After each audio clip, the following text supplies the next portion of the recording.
اگر آپ چاہتے ہیں کہ آپ کو نیو ویڈیوز کے بارے میں اطلاع ملے تو آپ چینل کو سبسکرائب کریں۔ واز اور نصیحتیں، لفظ لفظ حکمتیں، ابر علم و آگہی سے برستی بارشیں، شرع کے امور سے، دین کے شعور سے، قلب و ذہن جگمگاتے ہیں سچ کے نور سے۔ واستعینوا بالصبر والصلاة وإنها لكبيرة إلا على الخاشعين الذين يظنون أنهم ملاقو ربهم وأنهم إليه راجعون يا بني إسرائيل اذكروا نعمتي التي أنعمت عليكم وأني فضلتكم على العالمين واتقوا يوما لا تجزي نفس عن نفس شيئا ولا يقبل منها شفاعة ولا يؤخذ منها عدل ولا هم ينصرون اللهم أرنا الحق حقا وارزقنا اتباعه وأرنا الباطل باطلا وارزقنا اجتنابه اللهم علمنا ما ينفعنا وانفعنا بما علمتنا وارزقنا علما رب اشرح لي صدري ويسر لي أمري واحلل عقدة من لساني يفقهوا قولي۔ اس اللہ کے نام سے ابتدا جس کے ناموں کی کوئی انتہا ہی نہیں۔ ولو ان ما في الارض من شجرة اقلام والبحر يمده من بعده سبعة ابحر ما نفدت كلمات الله۔ اس ذات اقدس پر کروڑوں درود و سلام ہوں جو تمام جہانوں کے لیے رحمت للعالمین بن کے آئے تھے۔ اللہم صلی علی محمد وعلی آل محمد کما صلیت علی ابراہیم وعلی آل ابراہیم انک حمید مجید وبارک علی محمد وعلی آل محمد کما بارکت علی ابراہیم وعلی آل ابراہیم انک حمید مجید۔ برادران اسلام، واجب الاحترام بزرگوں، دوستوں، عزیز ساتھیوں، لائق احترام ماؤں اور بہنوں، اللہ تبارک و تعالی نے اس دنیا کو بنایا تو پہلے ہی اعلان ہو چکا تھا کہ ہم اسے ایک دن برباد کر کے رکھیں گے۔ اذا زلزلت الارض زلزالہا، جب زمین پوری شدت کے ساتھ ہلا دی جائے گی۔ وَأَخْرَجَتِ الْأَرْضُ أَثْقَالَهَا، زمین اپنا سب کچھ بوجھ اٹھا کے پھینک دے گی۔ وَقَالَ الْإِنسَانُ مَا لَهَا، انسان پوچھے گا آخر اس کو کیا ہو گیا ہے۔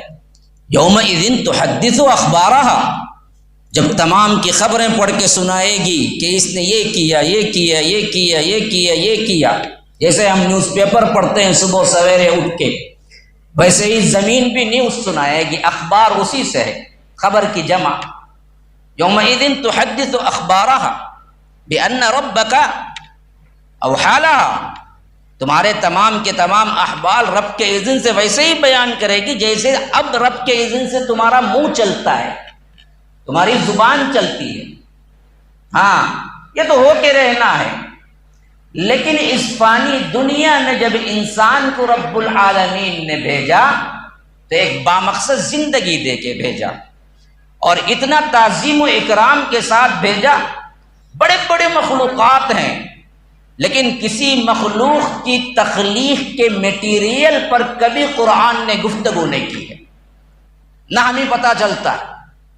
ہم سے کئی گنا بڑے سیارے ہیں، تارے ہیں، چاند ہے، سورج ہے، زمین ہے، آسمان ہے۔ بتاؤ وہ کس میٹیریل سے بنے ہوئے ہیں، کب بنے ہوئے ہیں، تخلیق کب ہوئی، کوئی نہیں پتا، رب نے بیان ہی نہیں کی۔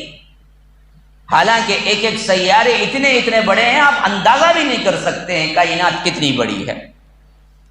ہمارا سب سے نیچے جو آیا ہوا ہے تارا وہ سورج ہے، اور اس زمین سے سورج پتہ ہے کتنے کلومیٹر دور ہے؟ 9.5 کروڑ میل دور ہے، 9.5 کروڑ میل دور ہے وہ، اور اس کی روشنی آنے میں ہم کو 8.5 منٹ لگتے ہیں جب وہ زمین تک پہنچتی ہے۔ اور روشنی کی رفتار جو ہے نا وہ آپ کو پتہ ہے کتنی تیزی سے بھاگتی ہے روشنی؟ 1,86,000 میل فی سیکنڈ کی رفتار سے روشنی بھاگتی ہے۔ ہاں، ہم اندازہ ہی نہیں کر سکتے جو کائنات رب نے بنائی۔ صرف کائنات پہ غور کرو گے تو وہ آیت بالکل صادق آئے گی کہ ان فی خلق السماوات والارض واختلاف اللیل والنہار لآیات لأولی الالباب الذین یذکرون اللہ قیاما وقعودا وعلی جنوبہم ویتفکرون فی خلق السماوات والارض ربنا ما خلقت هذا باطلا۔ آسمان اور زمین کے اندر، رات اور الٹ دن کے آنے کے اندر اگر تم غور و فکر کرو، بے اختیار پکار اٹھو گے کہ اے رب تو نے کوئی باطل چیز پیدا نہیں کی ہے۔ کبھی یہ جذبہ ہم کو ابھرا؟ رات دن ہم دیکھتے ہیں سورج چاند آتا جاتا ہے، لیکن ہمیں کبھی نہیں ابھرا، کیونکہ ہم جو دیکھتے ہیں نا جی وہ چوپایوں کی طرح دیکھتے ہیں، ہمیں پتہ ہی نہیں ہے کہ بصیرت کی نظر کیا ہوتی ہے۔ 1 سیکنڈ کے اندر روشنی 1,86,000 میل پہنچ جاتی ہے۔ ایسے 1,86,000 میل کی رفتار سے کوئی گاڑی رفتار پکڑے تو وہ 8.5 منٹ لگتے ہیں سورج تک پہنچنے میں۔ یہ سب سے چھوٹا تارا ہے، اور جو تارا اس کے بعد کا ہے اس تارے تک پہنچنے میں 4 سال لگتے ہیں، جسے 4 لائٹ ایئر کہتے ہیں۔ 1 لائٹ ایئر 1,86,000 فی سیکنڈ کا 1 سیکنڈ ایسا ہوتا ہے جس میں 1 سال کے عرصے پر بھی کوئی تارا نہیں ہے، 2 میں بھی نہیں ہے، 3 میں بھی نہیں ہے۔ 4 سال کی مسافت 1,86,000 میل فی سیکنڈ سے آپ تیزی سے دوڑائیں تو 4ویں سال پہ جا کے آپ پہلے تارے پہ پہنچیں گے۔ یہ ایک تارے کا حال ہے، بقیہ آپ اندازہ کریں کہ ایک تارے کا ایک دوسرے کے درمیان بھی اتنا ہی فاصلہ ہے، لیکن کہیں اللہ تبارک و تعالی نے اس کی خلقت پہ گفتگو نہیں کی ہے۔ کس مٹیریل سے بنا، کیسے بنا، نہیں معلوم، لیکن انسان کی اتنی تکریم کی ایک چیز نوٹ کرایا کہ دیکھو ہم نے کیسے تمہیں بنایا۔ کہیں فرمایا کہ لما خلقت بیدی، میں نے اپنے دونوں ہاتھوں سے جس کو بنایا، اے شیطان تو نے کیوں سجدہ کرنے سے انکار کر دیا۔ کہیں فرمایا کہ خلقہ من تراب، ہم نے انہیں مٹی سے بنایا۔ کہیں فرمایا کہ لقد خلقنا الانسان فی احسن تقویم، کائنات میں تمام ترین مخلوقات سے سب سے بہتر میں نے انسان کو بنایا۔ کہیں فرمایا کہ طین سے بنایا۔ کہیں فرمایا کہ وَلَقَدْ خَلَقْنَا الْإِنسَانَ مِنْ صَلْصَالٍ مِّنْ حَمَإٍ مَّسْنُونٍ وَالْجَانَّ خَلَقْنَاهُ مِنْ قَبْلُ مِنْ نَارِ السَّمُومِ، ہم نے کھنکھناتی ہوئی بدبودار مٹی سے انسان کو بنایا، اس سے پہلے ہم جنات کو آگ سے تیار کر چکے تھے۔ کہیں فرمایا کہ کل فخار، ٹھکری سے ہم نے بنایا۔ پھر اللہ تبارک و تعالی نے فرمایا کہ میں نے صرف بنایا نہیں، جب میں بنا چکا تو فرشتوں کو حکم دیا کہ فنفخت فیہ من روحی فقعوا له ساجدین فسجد الملائکۃ کلهم اجمعون الا ابلیس۔ جیسے ہی میں جسد خاکی میں، آدم کے جسد خاکی میں روح پھونک دو کہ تم سب کے سب سجدے میں گر پڑنا، اور سب کے سب سجدے میں گر پڑے سوائے ابلیس کے، تو رب نے پوچھا کہ ما منعک ان تسجد لما خلقت بیدی استکبرت ام کنت من العالین، کہ کون سی ایسی چیز ہے جو سجدہ کرنے سے تجھے انکار کر گئی؟ کیا تو بڑا متکبر ہے یا ہے ہی تو بلند؟ نہیں، تو اصل میں رب کا انکار کیا ہے، لیکن اس نے رکھا یہی کہ اللہ تو اس کو مٹی سے بنایا، مجھے آگ سے بنایا۔ آگ اوپر جاتی، مٹی نیچے جاتی۔ اللہ تبارک و تعالی نے فرمایا کہ نہیں، میرے ہاں رہتے ہوئے میرا حکم چلتا ہے، تیرا نہیں۔ ان تتکبر فیہا، یہاں تکبر کرتا ہے، فخرج، نکل جا یہاں سے، انک من الصاغرین، پوری زندگی اب تو چھوٹا بن کے رہنا ہے۔ اور آدم کو اللہ نے جنت میں رکھا، وَيَا آدَمُ اسْكُنْ أَنْتَ وَزَوْجُكَ الْجَنَّةَ، اے آدم اور ان کی بیوی حوا علیہ السلام دونوں کو کہا کہ تم جنت میں رہو، فَكُلَا مِنْهَا رَغَدًا حَيْثُ شِئْتُمَا، جو چاہے کھاؤ پیو، کوئی ریسٹرکشن نہیں ہے۔ ریسٹرکشن ایک ہے کہ فَلَا تَقْرَبَا هَذِهِ الشَّجَرَةَ، اس درخت کے قریب نہ جانا، فَتَكُونَا مِنَ الظَّالِمِينَ، ورنہ ظالموں میں سے شمار ہو جاؤ گے۔ وہاں پھر شیطان نے ورغرایا، فَوَسْوَسَ لَهُمَا الشَّيْطَانُ، وسوسہ ڈالا، اس واسطے لِيُبْدِيَ لَهُمَا مَا أُورِيَ عَنْهُمَا مِنْ سَوْآتِهِمَا، اللہ نے جو چھپا کے شرمگاہیں ان کی رکھی ہوئی تھی وہ ایک دوسرے پہ ظاہر ہو جائے، تو شیطان کا سب سے پہلا حربہ جس کا گناہ اس نے کروایا وہ ننگا پن ہے، جو آج فن کا نام اختیار کر چکا ہے۔ انہوں بنا کیا ہے؟ فنکار ہے۔ کون؟ ننگا رہنے والا، ہاں ننگی رہنے والی۔ ہیرو ہیروئن کون ہے؟ ہمارے ہیروز ہیں، ہاں ہمارے کیا ہیں؟ بہترین آئیڈیل ہیں۔ کیسے ڈانس کرتا ہے، کیسے کتنے بہترین چھوٹے کپڑے، یہ کیا ہے ہمارے لیے؟ سب سے بڑا اسوہ بن گیا۔ ارے سب سے پہلا گناہ ہی کروایا اس بدبخت نے یہی کہ ایک دوسرے کی شرمگاہیں کھل جائیں۔ لیبدی لہما ما اوری عنہما من سوآتہما، اللہ تبارک و تعالیٰ کہتا ہے کہ ان کی جو شرمگاہیں تھی وہ ایک دوسرے پہ کھلوانے کے لیے اس نے گناہ کروایا، اور ہوا بھی یہ کہ ذاق الشجرہ، جیسے ہی اس درخت کے پھل کو چکا حضرت آدم اور حوا نے، اللہ تبارک و تعالیٰ سورہ اعراف میں کہتا ہے بدت لہما سوآتہما، ان کے شرمگاہیں ایک دوسرے پہ کھل گئی، اور وطفقا یخصفان علیہما من ورق الجنہ، اس درخت کے جنت کے پتوں سے وہ اپنی شرمگاہوں کو ڈھانپنے لگے۔ وَنَادَاهُمَا رَبُّهُمَا أَلَمْ أَنْهَكُمَا عَنْ تِلْكُمَا الشَّجَرَةِ، ان کے رب نے انہیں پکارا اور فرمایا کہ دیکھو میں نے منع نہیں کیا تھا کہ فلاں درخت کے قریب نہ جانا ورنہ تو تم ظالموں میں سے ہو جاؤ گے۔ تو دونوں نے ہاتھ اٹھا دیے، فرمایا کہ قَالَا رَبَّنَا ظَلَمْنَا أَنفُسَنَا وَإِن لَّمْ تَغْفِرْ لَنَا وَتَرْحَمْنَا لَنَكُونَنَّ مِنَ الْخَاسِرِينَ، کہ ہے ہمارے رب ہم نے اپنے جانوں پر ظلم کیا ہے، اگر تو نہ معاف کرے گا، تو نہ رحم کرے گا تو ہم تو نقصان اٹھانے والوں میں سے ہو جائیں گے۔ تو رب نے فرمایا کہ فَتَلَقَّى آدَمُ مِن رَّبِّهِ كَلِمَاتٍ فَتَابَ عَلَيْهِ، ہم نے ہی کلمات سکھائے اور ہم نے توبہ قبول کی۔ جو توبہ کیا تو رب نے اور زیادہ عزت و تکریم دی اور انہیں نبی بنا دیا، اور جو اصرار کیا گناہ پہ اللہ نے اسے رائندہ درگاہ کر دیا اور قیامت تک کے لیے دھتکار دیا کہ قَالَ فَاخْرُجْ مِنْهَا فَإِنَّكَ رَجِيمٌ۔ یہ ہے انسان کی طبیعت، وہ ہے شیطان کی طبیعت۔ اللہ رحمان اپنے صفات میں اعلیٰ ہے کہ رحمان کو معاف کرنا پسند ہے، شیطان کو اصرار کرنا پسند ہے۔ انسان اگر توبہ کر کے اقرار کرتا ہے تو رب العالمین اس کی عزتیں اور بڑھا دیتا ہے۔ آپ کون سی راہ اختیار کریں گے؟ اصرار والی یا اقرار والی؟ اقرار والی اختیار کر لو، زندگی بھی بالکل آسان، موت بھی آسان، آخرت میں جنت۔ توبے والی زندگی اختیار کرو، یہی اصول تھا جس کو رکھ کر رب العالمین نے اس دنیا میں حضرت آدم علیہ السلام کو بھیجا۔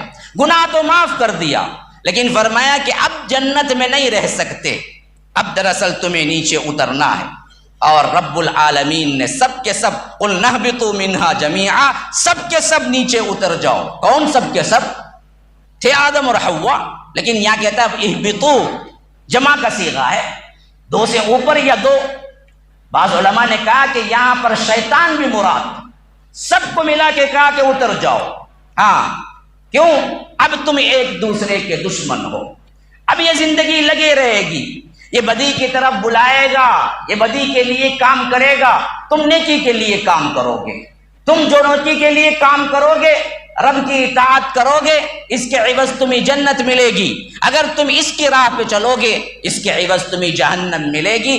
یہاں سے معاملہ انبیاء اور رسل کا چلتا رہا، یہاں تک کہ قوموں میں بگاڑ آیا تو رب العالمین نے رسولوں کو بھیجا۔ پہلے رسول جو زمین کی طرف آئے وہ حضرت نوح علیہ السلام ہیں، پھر اس کے بعد رسولوں کا سلسلہ چلتا رہا، اور پہلا گناہ جس پر رسول آئے وہ اللہ کو چھوڑ کر دوسروں کو پکارنا شرک ہے، جس کے پاداش میں رب العالمین نے وہ طوفان اتارا جس میں کوئی نہیں بچ سکا سوائے حضرت نوح علیہ السلام کی، اس ایمان لانے والے قوم کے، جو کہ صرف بعض روایتوں کے مطابق تفسیر جلالین کے مطابق 40 یا 80 لوگ تھے جن سے پھر نسل چلی۔ اللہ تبارک و تعالیٰ نے سب کو مٹا دیا، اسی لیے حضرت نوح علیہ السلام کو آدم ثانی بھی کہا جاتا ہے، کیونکہ سب مٹ گئے۔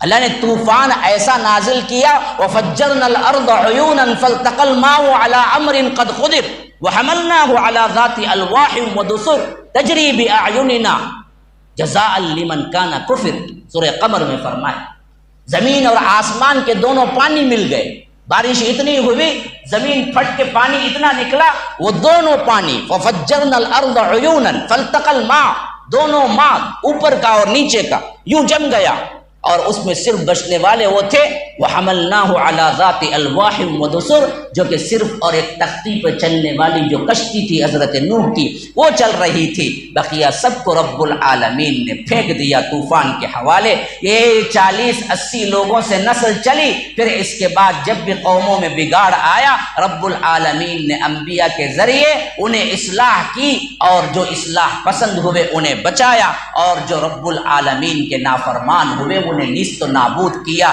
یہی تاریخ انسانی چلتی رہی یہاں تک کہ رب العالمین نے جناب محمد الرسول اللہ صلی اللہ علیہ وسلم کو آخری نبی اور ہم کو آخری امت بنا کے بھیجا۔ اللہ کے رسول صلی اللہ علیہ وسلم کے بعد کوئی نبی نہیں، اللہ کے رسول صلی اللہ علیہ وسلم کی امت کے بعد کوئی امت نہیں۔ اب اس دین اور اس شریعت کے حامی، اس دعوت کے حامی، اس میسیج کو پہنچانے والے آخر کون ٹھہرے؟ امت محمدیہ، کیونکہ اب کوئی نبی آنے والا نہیں ہے۔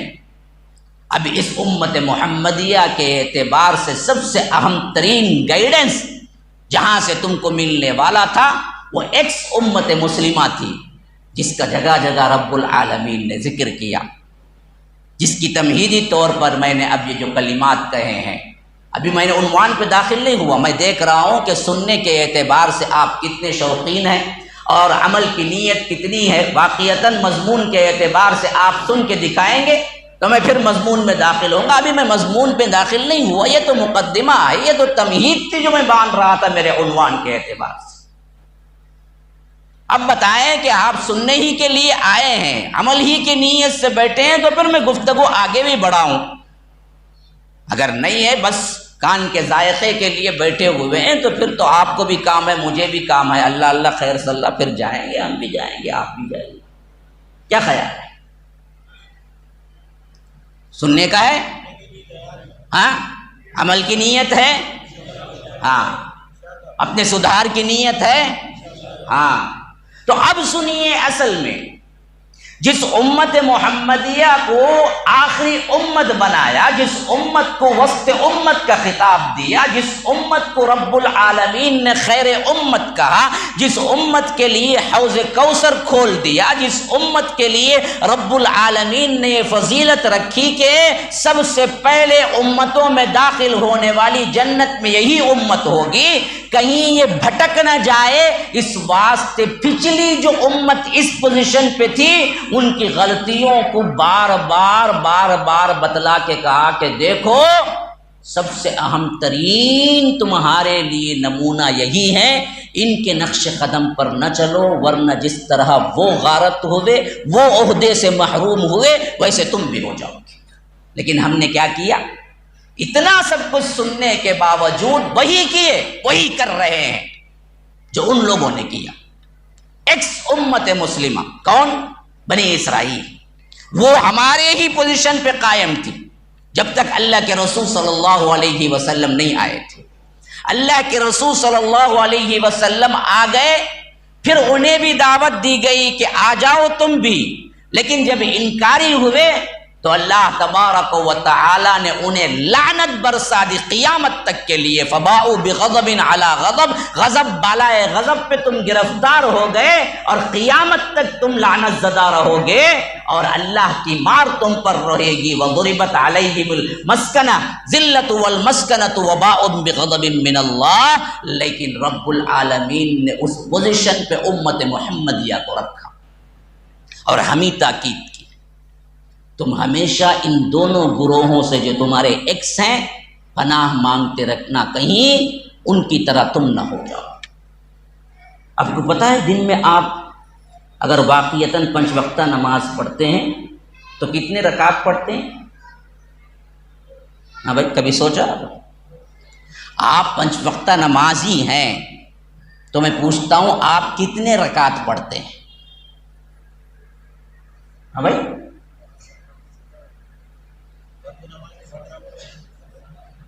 ذرا آواز سے ہی بولو نا، روٹی گائے کا گوشت وغیرہ کچھ لے آنا ہے کیا؟ ہاں 17 رکعتیں پڑھتے ہیں نا؟ پڑھتے ہیں نہیں پڑھتے ہیں؟ اور ہمارا یہ معاملہ ہے نا کہ لا صلاۃ لمن لم یقرأ بفاتحۃ الکتاب، اس کی کوئی نماز نہیں ہوتی جس نے اپنی رکعت میں سورہ فاتحہ نہ پڑھی ہو۔ یہی مسلک والے، یہی سب کا عقیدہ ہے نا یہ معاملہ، کوئی الگ سے انڈیویجول تو ادھر ادھر بیٹھا ہوا نہیں ہے نا، ہاں جی، ہاں یہ سب کا ہے نا۔ اب ان 17 رکعتوں میں 17 مرتبہ پڑھی جانے والی اس سورت کی دعا کا آخری اینڈنگ پوائنٹ کیا ہے؟ آپ نے کبھی غور کیا؟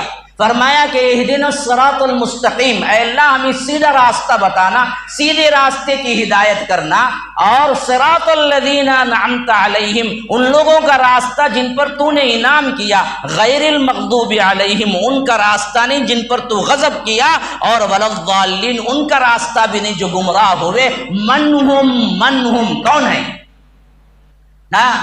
امام ابن تیمیہ رحمہ اللہ کی تفسیر، امام ابن کثیر کی تفسیر، سلف سے منقول تفسیر یہ ہے کہ الضالین النصارى المغضوب علیہم الیہود۔ ہر رکعت میں آپ کو دعا مانگنا سکھلایا گیا کہ دیکھو تم یہ دعا مانگو کہ اے اللہ ہمیں سیدھا راستہ بتانا، ان کا راستہ جن پر تو نے انعام کیا۔ وہ کون ہے؟ وہ القرآن یفسر بعضہ بعضا کے تحت دوسری جگہ خود قرآن سورہ نساء میں گفتگو کرتا ہے کہ اولئک الذین انعم اللہ علیہم من النبیین والصدیقین والشہداء والصالحین۔ کون ہے انعم اللہ علیہم؟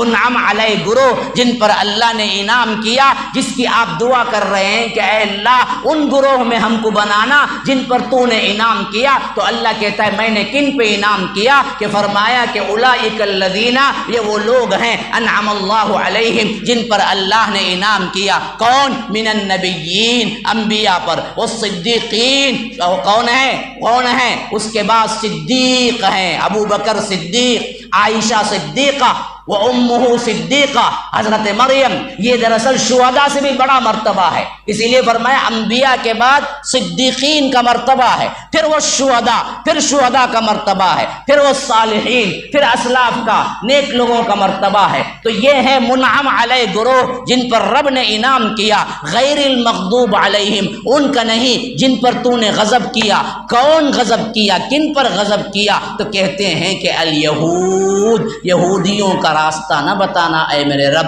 ولا الضالین، اور کون جو گمراہ ہوئے؟ کون گمراہ ہوئے؟ عیسائی، اے اللہ عیسائیوں کا راستہ نہ بتلانا۔ ہر رکعت میں دعا کرتے ہیں یہود و نصارہ کی بات نہ بتانا، یہود و نصارہ کے پیچھے نہ چلانا، اے اللہ ان کے کفار سے، ان کے اقوال سے، ان کے اعمال سے ہمیں حفاظت میں رکھنا۔ لیکن کرتے کیا ہے؟ روز اٹھ کے کیا ہے؟ اللہ کے رسول کی سنت کو گٹر کی نالیوں میں بہاتے ہوئے ادھر غیر المغضوب علیہم بھی پڑھتے ہو، ادھر برابر راستہ انہی کی پیروی کرتے ہو، تو مذاق نہیں کرتے ہو؟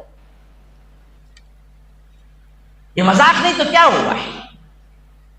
ہر رکعت میں تو مانگتے ہو یہودیوں کی مخالفت، عیسائیوں کی مخالفت، اے اللہ ان کا راستہ نہ چلانا، لیکن عمل ہماری دیکھیے، ایک ایک حرکت دیکھو، خواہ مرد ہو، عورت ہو، بوڑھا ہو، بچہ ہو، جوان ہو، ہر ایک پیچھے لگا ہوا ہے انہی کے۔ ہمارے ہیئر اسٹائل دیکھو، ہمارا پہننا دیکھو، ہمارا اوڑھنا دیکھو، ہمارا بیٹھنا دیکھو، ہمارا چلنا دیکھو، ہمارا کھانا دیکھو، ہمارا سسٹم دیکھو، ہماری شادی بیاہ دیکھو، ہمارے نجی معاملات دیکھو، ہمارے گھر کی زندگی دیکھو، ہمارے باہر کی زندگی دیکھو، ہمارے تفریحات دیکھو، سب کچھ یہود و نصارہ کی بالکل 100% اتباع ہے۔ اور ادھر ہم نمازوں میں مانگتے ہیں غیر المغضوب علیہم ولا الضالین، اے اللہ یہودیوں اور نصرانیوں کی بات ان کے پیچھے نہ چلا، لیکن عمل کرتے ہیں انہی کے پیچھے۔ تو کیا اللہ سے مذاق نہیں کر رہے ہیں؟ کیوں یہ دعا سکھلائی گئی کہ ہر رکعت میں مانگو؟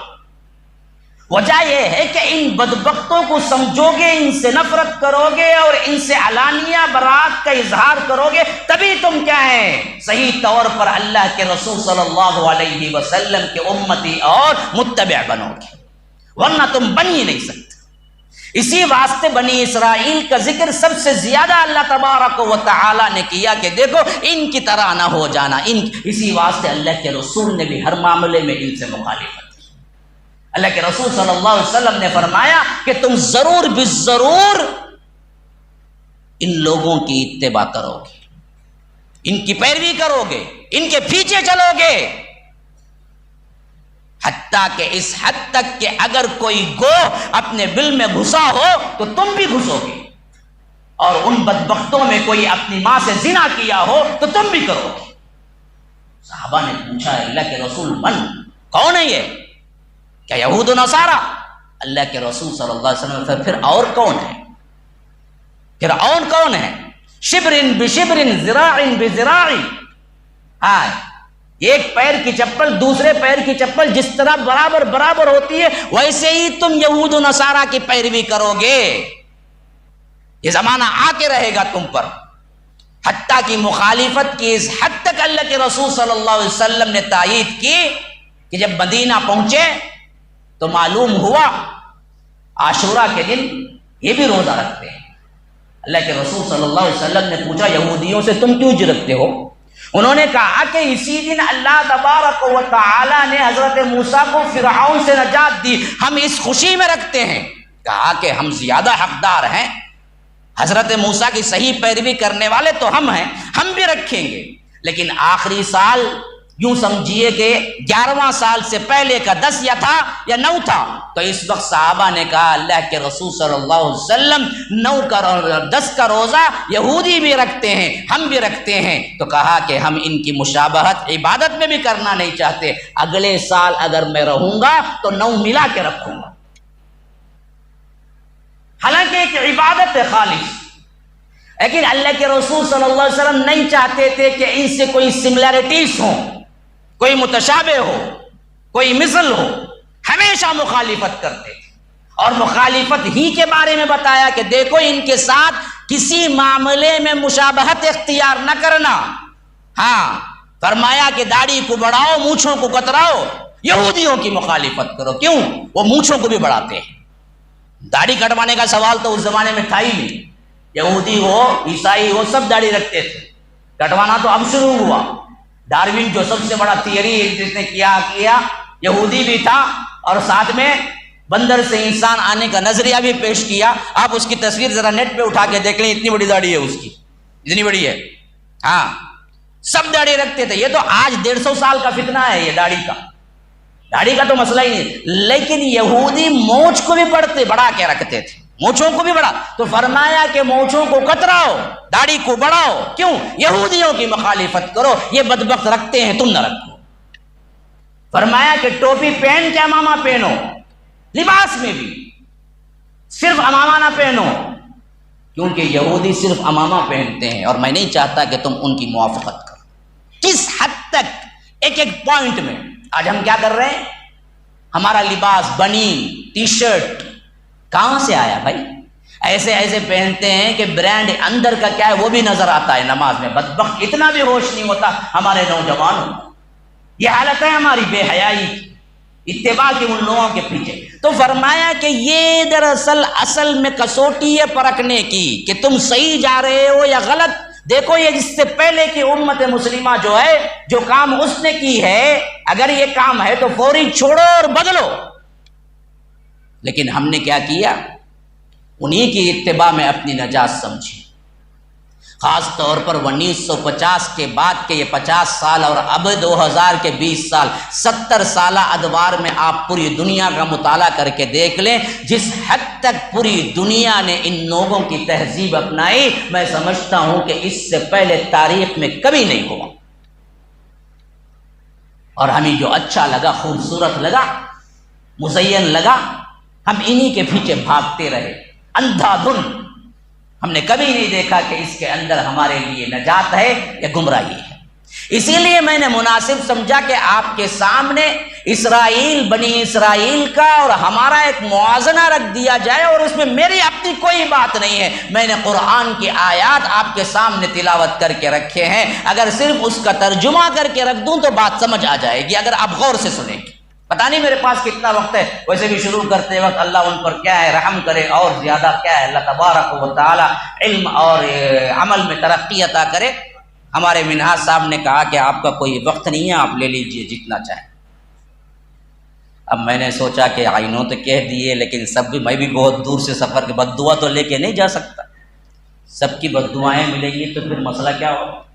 ہم بھی دور سے آئے ہوئے ہیں اور آپ بھی دور سے آئے ہوئے ہیں.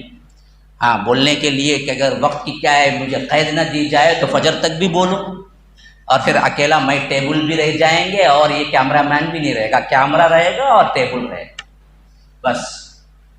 تو یہ مسئلہ تو نہیں ہو سکتا. آپ سب سننے کے لیے جس حد تک راضی ہیں، اسی مختصر سے وقت کے اندر ایک پیغام ہے جو آپ کو کبھی نہ بھولنے پائے کہ بھائی یہ معاملہ ہمارے پاس آیا تھا، کسی نے آپ سے ذکر کیا تھا. اب ہم کو سوچنا ہے جو زندگی گزری سو گزری، لیکن اب تو سوچو. یہی مرحلہ ہے کہ ایسے ہی کھاتے پیتے رہیں گے، مر جائیں گے. ہاں، مسئلہ یہاں تک ختم ہے نہیں. موجودہ حالات میں ابھی کچھ کرنا بھی ہے، قرآن مجید کو پڑھنا بھی ہے، سمجھنا بھی ہے. ایک سب سے اہم ترین ایم اور مقصد کے اوپر جینا بھی ہے. نشتر بے مہار جانوروں کی طرح اپنی زندگی گزار کے چلے جانا ہے. کیوں اللہ نہیں پوچھے گا؟ لا تزول قدم ابن آدم حتی یسأل عن خمس. بنی آدم کے قدم قیامت کے دن حرکت نہیں کر سکتے جب تک کہ وہ 5 سوالات کا جواب نہیں دیتا. عن عمرہ فیما افنا. بتا تیری عمر تو نے کہاں فنا کی؟ کسی کو 25، کسی کو 35، کسی کو 40، کسی کو 50، کسی کو 60، کسی کو 70، ایسے ہی دے دیا. سوال نہیں ہوگا اس معاملے میں، آپ کو حساب دینا نہیں پڑے گا. قدم بھی حرکت نہیں کر سکتا جب تک کہ آپ اپنی عمر کا حساب نہ دیں گے. اور سوال پہلا یہی ہوگا، ان عمرہ فیما افنا. کہاں فنا کیا تو اپنی عمر؟ ہاں، وعن شبابہ فیما ابلا. ایک روایت میں جسدی، ایک روایت میں شبابہ. دونوں بڑے اہم ترین الفاظ ہیں.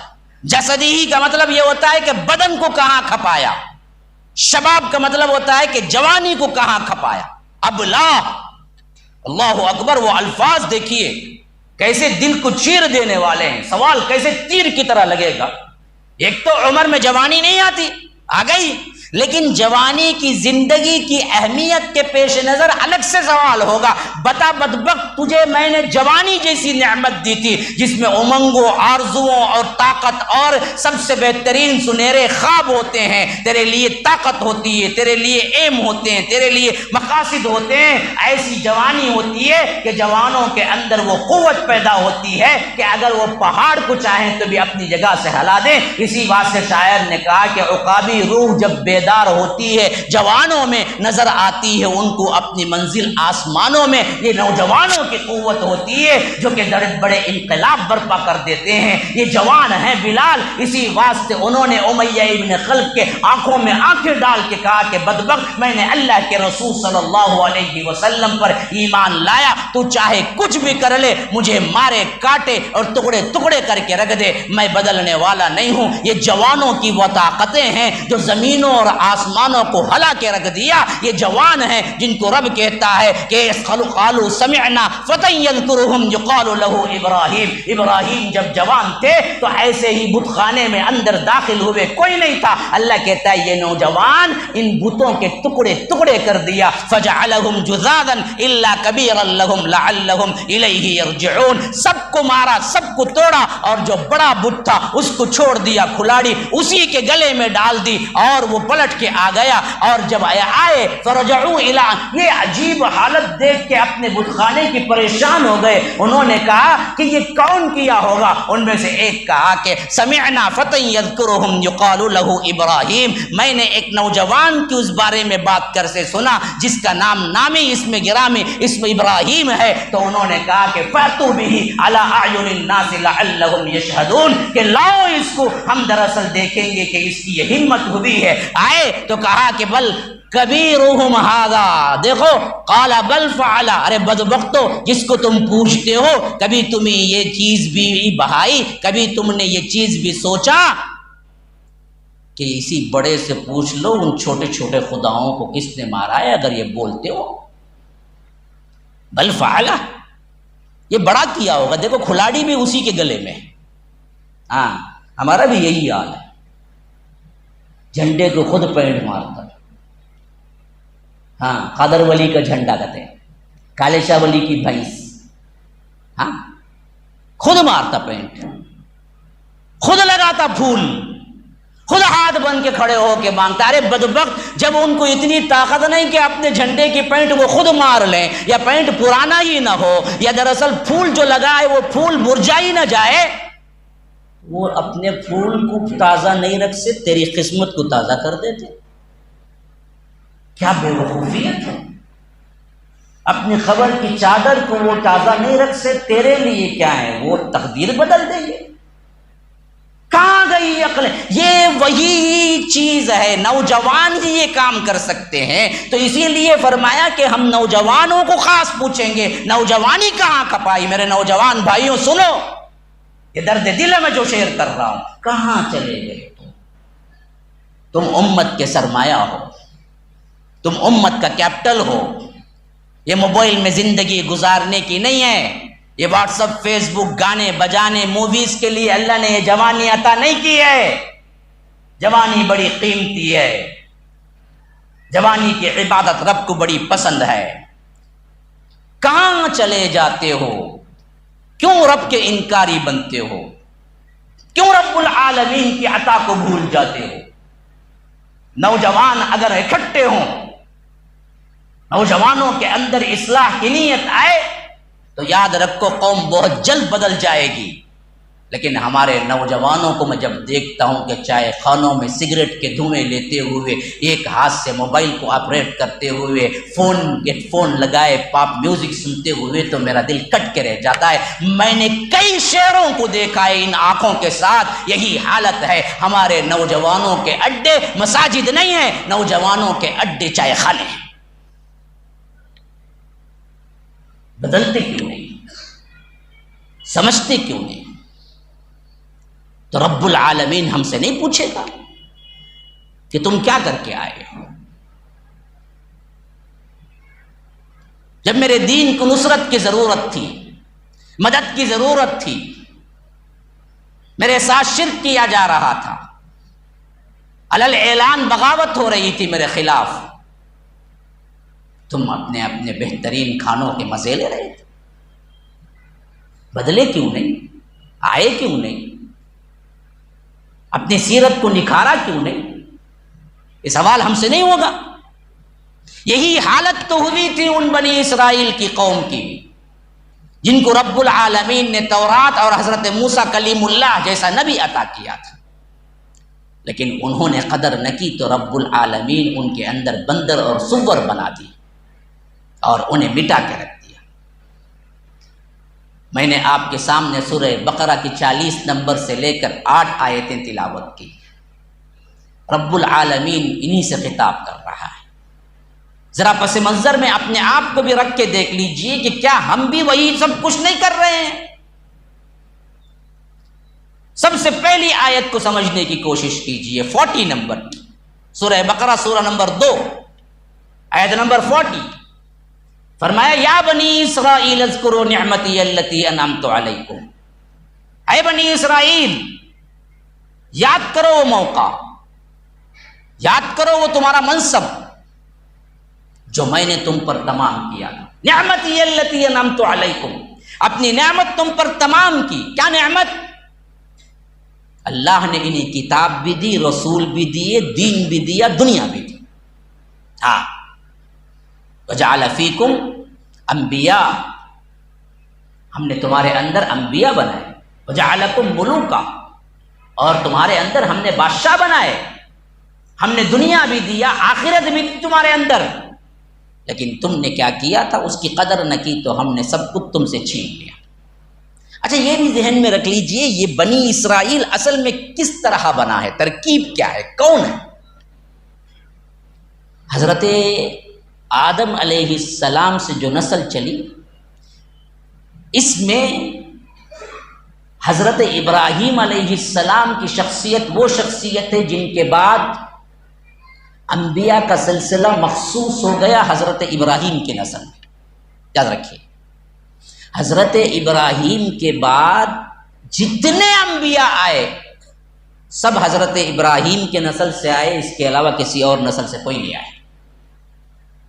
اسی لیے ان کو ابو الانبیاء کہتے ہیں، نبیوں کے باپ، کیونکہ اللہ نے ان کو دو بیٹے ایسے عطا کیے جس سے دو نسلیں الگ ہو گئی، لیکن دونوں تو حضرت ابراہیم ہی کے بیٹے تھے.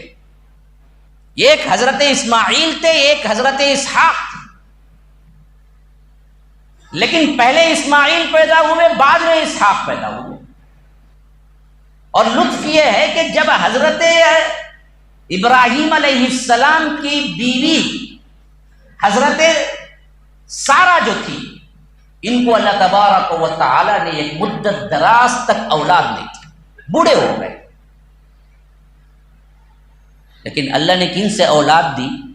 لونڈی سے اولاد دی. یوں کہہ لیجئے کہ حضرت ابراہیم علیہ السلام جب مصر کا سفر کر رہے تھے تو اس نے حضرت سارہ کو وہاں کے بادشاہ نے بری نیت سے بلایا، تو حضرت سارہ نے اللہ سے پناہ مانگی، اے اللہ اس کے شر سے مجھے محفوظ رکھ. تو اللہ تبارک و تعالی نے اس کے پاؤں زمین میں گاڑ دیے، وہ بادشاہ کی. جب اس نے یہ معجزہ دیکھا تو اس نے کہا کہ تم تو کوئی جنیہ لگتی ہو. کہا کہ میں کوئی جنیہ نہیں ہوں، میں میرے رب سے پناہ مانگی تو میرے رب نے تمہیں شر سے کیا ہے میرے پاس شر سے آنے سے پکڑ لیا. تو وہ ایسا متاثر ہوا کہ اس نے اپنی بیٹی کو کہا کہ یہ دراصل تمہارے لیے خدمت گار ہے، رکھ لو. اب وہ بیٹی کو ساتھ میں لے کے آئی تو حضرت ہاجرہ نے، جن کا نام ہاجرہ تھا، یہ ہاجرہ کو لے کے حضرت سارہ جب آئی تو حضرت ابراہیم نے پوچھا یہ کون ہے؟ کہا کہ یہ میری خدمت کے لیے بادشاہ نے دیا ہے، لیکن میں آپ کی خدمت کے لیے ہبہ کرتی ہوں. تو حضرت ابراہیم علیہ السلام سے ان کی شادی ہوئی. اور لطف یہ ہے کہ جو بعد میں آئی اللہ نے ان سے سب سے پہلا بیٹا اسماعیل دیا، جس کی وجہ سے حضرت سارہ کچھ رنجیدہ بھی ہو گئی. تو اللہ تبارک و تعالی نے کہا کہ حضرت اسماعیل اور ہاجرہ دونوں کو مکہ چھوڑ دو اور تم فلسطین میں حضرت سارہ سے رہو. اور اسی زمانے میں پھر اللہ تبارک و تعالی نے بشارت دے دی کہ اب تمہارے لیے بیٹا ہوگا، بیٹا نہیں پوتا بھی ہوگا.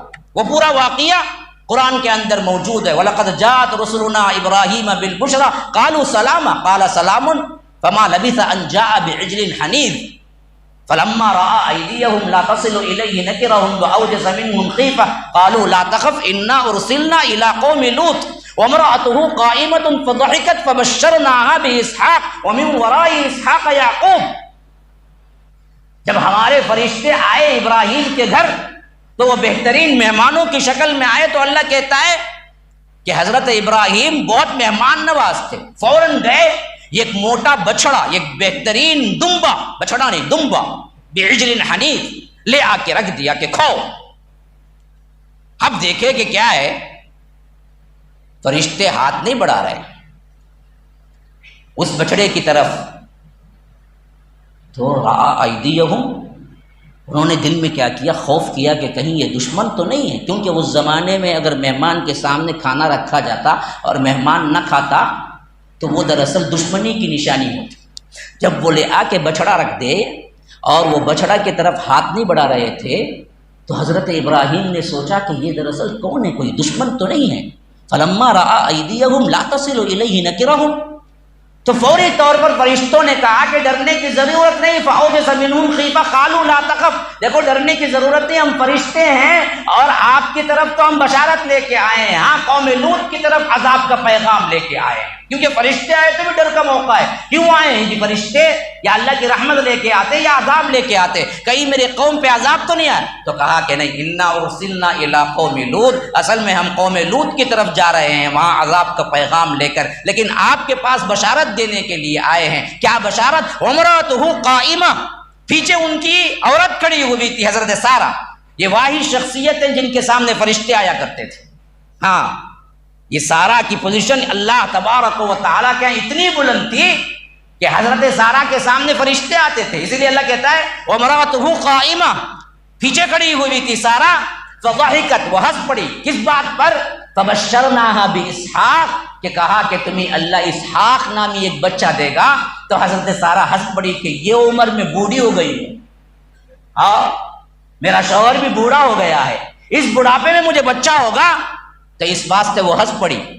فرشتوں نے کہا کہ خالی آپ کو بچے کی بشارت نہیں ہے بلکہ بچے کے بچے کی بھی بشارت ہے، وَمِن وَرَاءِ إِسْحَاقَ يَعْقُوبَ، اور اس کے ساتھ اسحاق کو یعقوب ملے گا، بیٹا بیٹے کا بیٹا، دونوں کی بشارت۔ تو انہوں نے ہاتھ قال یا ویلتا آلد، اللہ اب بچہ ہوگا، ہاں وَأَنَا عَجُوزٌ وَهَذَا بَعْلِي شَيْخًا، میں تو بانجھ ہو چکی ہوں اور میرا شوہر بوڑھا ہو چکا ہے۔ لیکن اللہ نے کہا کہ ہوگا، میرا حکم ہو چکا ہے، اب اللہ تمہیں دے گا۔ تو حضرت اسحاق پیدا ہوئے۔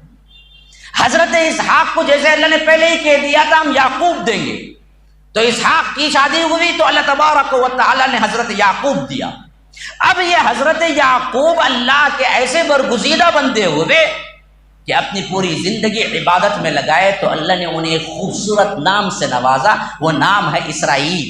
حضرت یعقوب کا نام اسرائیل ہے۔ بات سمجھ رہے ہیں؟ بہت نیند آ رہی ہے، ہاں کھانے قصے نہیں، سمجھنے کی کوشش کرو، میں ایک پیغام دینا چاہتا ہوں۔ ہاں اب حضرت یعقوب کا نام اسرائیل کیوں پڑا؟ اصل میں اسرا کا معنی ہے عبد، اسی سے اسیر ہے عربی کے اندر، قیدی کو کہتے ہیں، اور اس کی جمع اسارہ آتی ہے۔ تو اس کا معنی ہوتا ہے کہ عبد، جیسا عربی میں عبد ہوتا ہے بندہ، غلام، اسرا کا معنی۔ ایل عبرانی زبان میں اللہ کو کہتے ہیں، اور جتنے یہ ایل ہے نا سب کا معنی ایک ہی ہے، یاد رکھ لیجئے۔ آپ بتائیں کتنے ایل ہیں ہمارے پاس؟ ہاں جی کتنے ایل ہیں آپ کے پاس؟ کچھ بات سمجھ رہے ہیں؟ نہیں سمجھ رہے ہیں؟ سمجھ رہے ہیں؟ ایل کے لفظ سے کچھ نام یاد ہیں آپ کو؟ ہاں جبرائیل، میکائیل، اسرافیل، ہے نا، یہ ایل سب اللہ ہی کا نام ہے، یہ عبرانی الفاظ ہیں کچھ، اور سب کا معنی کیا ہے؟ عبداللہ کا ہے۔ اسرا کا معنی عبد ہے، ایل کا معنی اللہ ہے۔ عربی میں اس کا ترجمہ عبداللہ معنی کیا؟ اللہ کا بندہ۔ اسرائیل کا معنی بھی اللہ کا بندہ۔ حضرت یعقوب کو اللہ نے یہ نام اس واسطے دیا کہ وہ بہت زیادہ اللہ کے عبادت گزار تھے، حتیٰ کہ اس حد تک کہ معمولی شبے کی چیزوں کی طرف بھی نہیں جاتے تھے، اور یہ نام قرآن میں ان کے لیے استعمال بھی ہوا ہے۔ ہاں لن تنالوا البر حتى تنفقوا مما تحبون وما تنفقوا من شيء فإن الله به عليم كل الطعام كان حلا لبني إسرائيل إلا ما حرم إسرائيل على نفسه۔ یہاں اسرائیل یعقوب ہے، ہم کو کیا پتا ہے؟ نہ ہم کو ترجمہ معلوم، نہ کہاں آ رہا ہے معلوم، ہم کو یہ معلوم کہ لیٹسٹ پکچر کہاں ہوا، شوٹنگ کہاں ہوئی، فلاں ہیروئن کو کون سی آئس کریم پسند ہے، کون سا فلیور پسند ہے، یہ سب ہم کو معلوم ہوگا۔ ہاں ہم کا قرآن پڑھتے ہیں، نہ ہمیں حدیث پتہ ہے۔ اللہ ہی محفوظ رکھے، الا ماشاء اللہ کوئی ایک بندہ نکلے تو نکلے، دو نکلے تو نکلے۔ اللہ کہتا ہے ہم نے بنی اسرائیل کو تمام چیزیں حلال کر دی تھی سوائے اسرائیل نے جو اپنے اوپر حرام کر لیا تھا۔ وہ کون اسرائیل ہے؟ وہ یعقوب علیہ السلام ہے، جو شبہ کی بنیاد پر اون کے دودھ کو حرام کر لیا تھا۔ انہوں نے کہا کہ اون کا دودھ کبھی نہیں پیوں گا میں۔ اس واسطے ان لوگوں نے کیا کیا کہ اون کا دودھ حرام ہے سمجھ لیا۔ جب اللہ کے رسول اون کا دودھ پیتے تھے تو انہوں نے کہا کہ یہ کیسا نبی ہے جی، ہماری شریعت میں تو ہم اون کا دودھ پیتے نہیں ہیں، یہ اون کا دودھ پیتے ہیں۔ تو اللہ نے کہا کہ بدبختو سنو، بنی اسرائیل کے لیے بھی اون کا دودھ حلال ہی ہے، اسرائیل نے اپنے اوپر حرام کر لیا تھا، یعنی کون؟ صرف یعقوب نے، تمہارے لیے حرام نہیں تھا وہ، اس واسطے اس نبی پر تانا نہ دو، اللہ نے تم پہ حرام نہیں کیا، یہ اسرائیل نے اپنے اوپر، الا ما حرم اسرائیل علی نفسہ۔ تو اسرائیل یہاں مراد حضرت یعقوب ہے۔ تو حضرت یعقوب کا نام اسرائیل، اب دراصل بنو کا مطلب ہے بیٹے، اور جب وہ اضافی طور پر نسبت ہوتی ہے تو بنی بن جاتا ہے، تو اب یہ مضاف الیہ بن گیا، تو بنی اسرائیل کا معنی ہوا یعقوب علیہ السلام کے بیٹے یا نسل، جن کو بنی اسرائیل کہا جاتا ہے۔ کون ہے بنی اسرائیل؟ ہاں جی، یعقوب علیہ السلام کے نسل، بیٹے۔ اچھا، بنی اسرائیل کو رب العالمین نے جو مقام و مرتبہ عطا کیا وہ شروع کہاں سے ہوا؟ حضرت یعقوب علیہ السلام کی زندگی سے تو شروع ہو گیا، لیکن سب سے پہلے نبی بنی اسرائیل کے جو بنائے گئے آگے چل کر نسل کے اعتبار سے، وہ کون تھے؟ حضرت یوسف علیہ السلام۔ یہ بنی اسرائیل کے سب سے پہلے نبی ہیں جن کو رب العالمین نے دنیا کا آدھا حسن دیا تھا، ہاں، اور جن کو بلا کر اللہ نے مصر کی بادشاہی بھی دے دی، اور رب العالمین نے اس حیثیت سے پوری مصر پر بنی اسرائیل کو تمکنت دے دی اور بادشاہت عطا کی کہ انہیں پورے عالم پر فضیلت عطا کر دی۔ اب حضرت یوسف علیہ السلام کے زمانے سے جب یہ اقبال بندی آگے بڑھتے گئے، یوں سمجھیے کہ عروج کا جو زمانہ ہے وہ زمانہ ہے حضرت موسیٰ علیہ السلام کا۔ تو اس حیثیت سے ہمیشہ یاد رکھیے، حضرت یوسف پہلے ہیں یا حضرت موسیٰ پہلے ہیں؟ ہاں، سوچتے نہیں ہیں، ایسے بیٹھے ہیں، ذرا سوچ کے بھی جواب دو۔ حضرت یوسف پرانے ہیں، پہلے ہیں، آباء و اجداد میں سے ہیں حضرت موسیٰ کے، حضرت موسیٰ بعد میں ہے۔ اسی واسطے حضرت یوسف علیہ السلام کی نسل سے بنی اسرائیل چلی، لیکن چلتی انبیاء کی پیروی چھوڑی، بدعت و خرافات آئے، اللہ کے احکامات کو بھلا دیا، اور اللہ تبارک و تعالیٰ کی روگردانی، شرک، بت پرستی، بدعات جیسے ہم آئے، اللہ کے رسول کے بعد چھوڑتے اس مقام پہ پہنچے، اسی مقام پہ پہنچ چکی تھی جب حضرت موسیٰ آئے۔ حضرت موسیٰ اس وقت آئے بنی اسرائیل کے اندر جب یہ بدبخت کلی طور پر سب کچھ دین دنیا برباد کر چکے تھے، اور غلام ایسے بن گئے فرعونیوں کے کہ فرعون ان پر ایسے حکومت کرتا تھا گیا کہ یہ کیا ہیں، چوپائے ہیں، جن کو چاہتا مارتا، جن کو چاہتا چھوڑ دیتا۔ یہ حالت ہو گئی تھی اس وقت، جیسے آج چائے والا ہماری حالت بنا کے رکھا ہوا ہے۔ ہاں، سمجھو بات کو، جب تک ہم نہیں سمجھیں گے نا ہمارے اندر اصلاح نہیں ہوتی۔ آج بھی ہم وہی پوزیشن پہ آ گئے ہیں جس پوزیشن پہ بنی اسرائیل حضرت موسیٰ علیہ السلام کے زمانے میں تھے۔ اللہ نے حضرت موسیٰ کو اٹھایا، اسی کے گھر میں پرورش کر کے۔ اللہ نے کہا کہ بدبخت تو کہتا ہے کہ ہم بنی اسرائیل کو مٹا کے رکھ دیں گے، نہ، ہم بنی اسرائیل کا اقبال پھر دیں گے، اور وہ بچہ جس کے ڈر سے تو تمام بچوں کو قتل کر رہا ہے، تیرے ہی محل میں پلا کے بڑا کے نکالیں گے۔ یہ رب ہے، یہ رب، کوئی چائے والا کچھ نہیں کر سکتا، ہمیں ڈرنے کی کوئی ضرورت نہیں ہے، میرا رب میرے ساتھ ہے۔ ہاں، یقین کامل ہو پھر دراصل آپ کے اندر کبھی کمزوری نہیں آئے گی۔ اسی لیے فرمایا کہ وَنَمُنُّ عَلَيْكَ، ہم احسان کریں گے ان کے ساتھ، ہم بنی اسرائیل کو اٹھائیں گے۔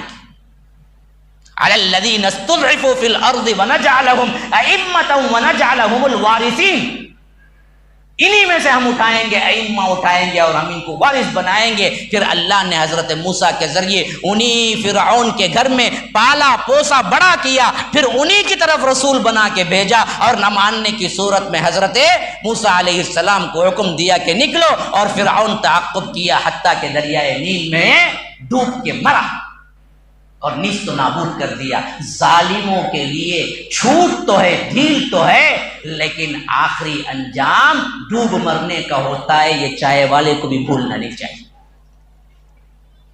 کوئی ظالم بھولنا نہیں چاہیے کہ ڈھیل ہے تو اس کے لیے کوئی انجام نہیں ہے، انجام تو بہت برا ہوتا ہے، ہاں ڈھیل مل جاتی ہے، کیونکہ رب العالمین کی سنت یہی ہے کہ وہ ڈھیل دیتا ہے۔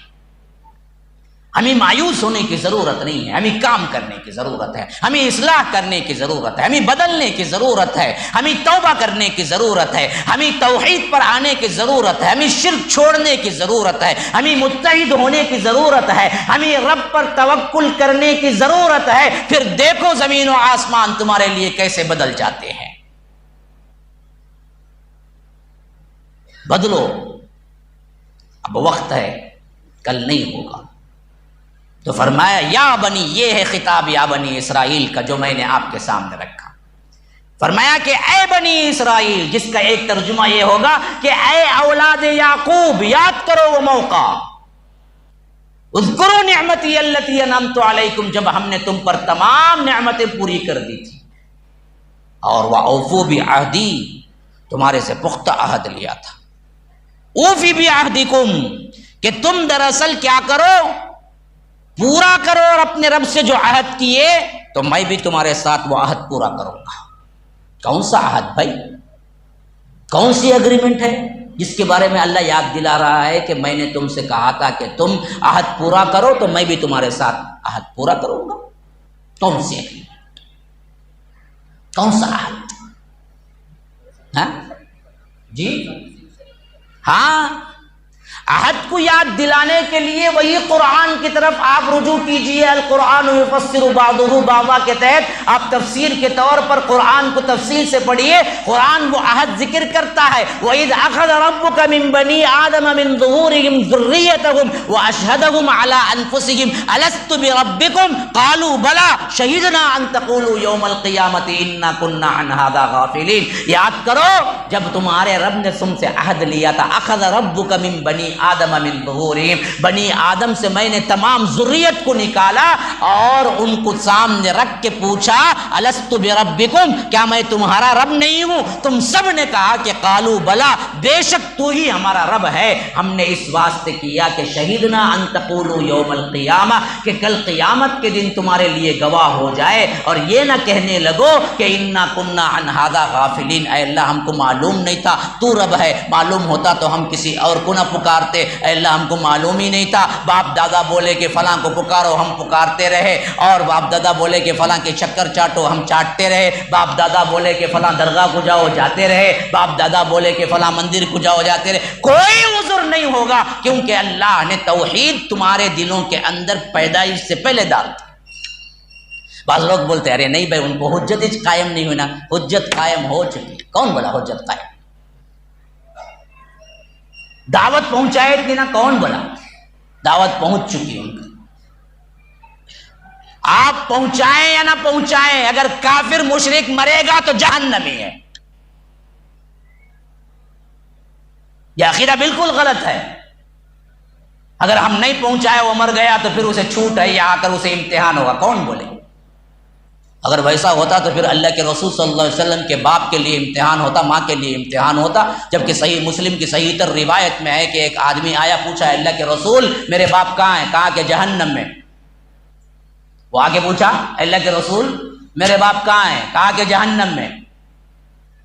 وہ تھوڑے سے رنجیدہ ہو گئے صحابی، پلٹ کے جانے لگے۔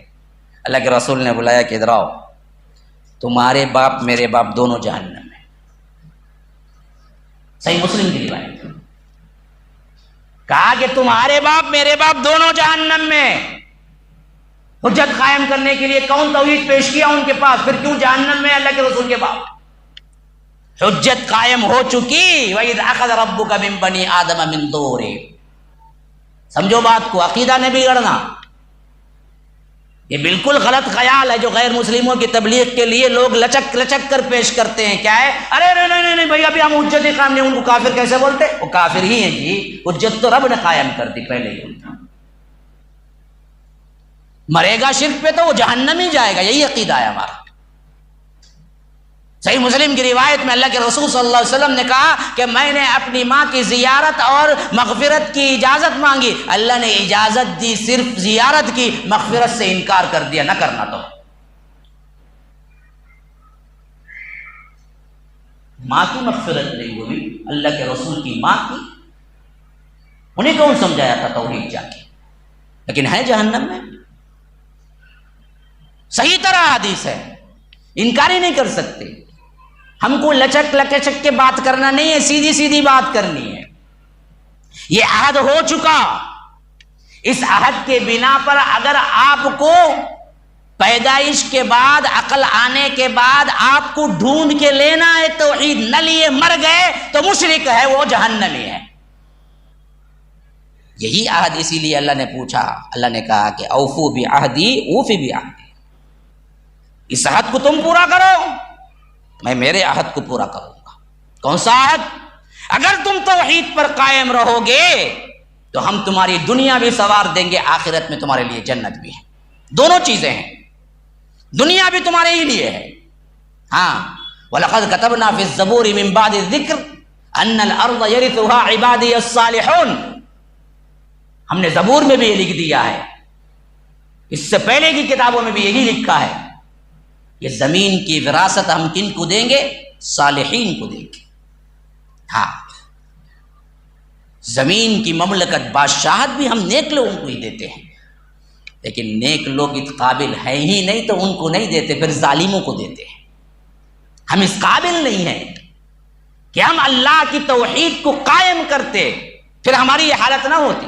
تو اسی لیے فرمایا اے بنی اسرائیل، یاد کرو یہ عہد جو اللہ نے تم سے لیا تھا کہ توحید کو قائم کرو گے، توحید کے لیے جدوجہد کرو گے، توحید پر قائم رہو گے تو میں بھی تمہارے لیے وہ عہد کو پورا کروں گا جو میں نے تم سے کیا تھا، لیکن تم نے یہ نہیں کیا۔ وَإِيَّايَ فَارْهَبُونِ، ڈرو مجھی سے۔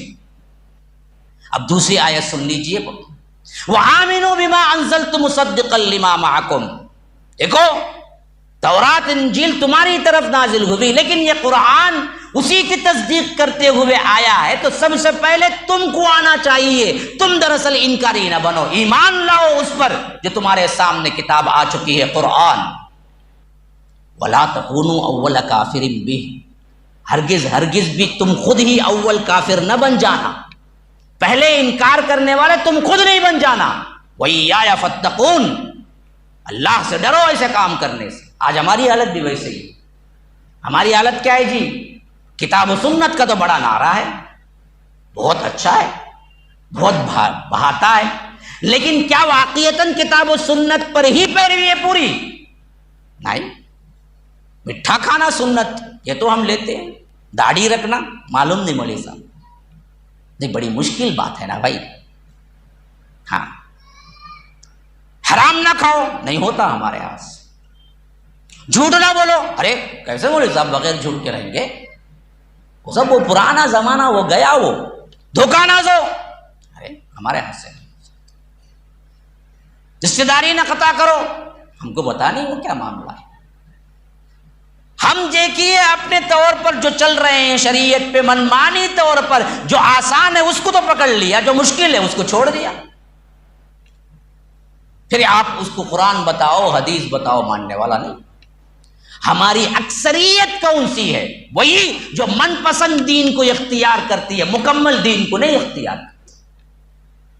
آپ کسی سے بھی بات کر لیجئے، اللہ کو ماننے کا دعویٰ ہے، رسول کو ماننے کا دعویٰ ہے، بتائیے کہ دیکھو بھائی، یہ دیکھو حدیث ہے، یہ دیکھو قرآن کی آیت ہے، یہ چیز صحیح نہیں ہے۔ وہ کہتا ہے کہ نہیں جی، ہم اپنے بڑوں سے پوچھیں گے، ان کے پاس تو جائز ہے۔ ارے بھائی دیکھو بھائی، سگریٹ حرام ہے، کئیوں کا فتویٰ ہے، یہ جان کو ہلاک کرتی ہے۔ نہیں مولوی صاحب، وہ مکروہ کہتے نہ ہو، وہ کیا جی مکروہ؟ وہ 40 بار پیے تو کہتے حرام، ہمیں کیا ہے 30 پر 9 بار پی کو پھر دعا کر لے گا توبہ کر، پھر ایک سے اسٹارٹ کر لیں گے، ایسا کرتے رہیں گے پوری زندگی، ہم نہ حرامی چھوتا نہیں۔ ہاں، یہ کھلم کھلا انکار ہے یا نہیں؟ افتؤمنون ببعض الکتاب وتکفرون ببعض، تم کتاب کے بعض حصے پر تو ایمان لاتے ہو، بعض سے کفر کرتے ہو۔ فما جزاء من يفعل ذلك منكم الا خزي في الحیاۃ الدنیا، ایسے لوگوں کی سزا کیا ہوگی کہ اللہ زمین میں انہیں ذلیل کر دے گا دنیا کی زندگی میں۔ ویوم القیامۃ یردون الی اشد العذاب، پھر قیامت قائم ہوگی تو شدید ترین عذاب کی طرف ہم انہیں پلٹا دیں گے۔ یہ نہیں ہو رہا ہے، ہم ذلیل و خوار کیوں ہیں؟ ہم مکمل شریعت کی پیروی نہیں کرتے۔ اپنوں کی شادیوں پہ غور کر کے دیکھو، دل دکھ سے بھر جاتا ہے میرا۔ اپنوں کی، اہل الحدیث لوگوں کی شادیاں کیا شریعت کی مطہرہ کے مطابق ہوتی ہیں؟ ایک ایک حال 5-5 لاکھ کا، نکاح کے کھانے کی دعوت 500-500 ہزار لوگوں کی، کون بولا بھائی؟ یہ پیسے اکٹھے کر کے آپ دوسرے اچھے کام، کالجز، اسکولز نہیں بن سکتے؟ ایجوکیشن فیلڈ میں کام نہیں کر سکتے؟ وکلا نہیں بنا سکتے؟ یتیم بچوں کے سر پہ ہاتھ نہیں پھیر سکتے؟ کہاں کی دعوتیں ہیں یہ؟ بتاؤ مجھے۔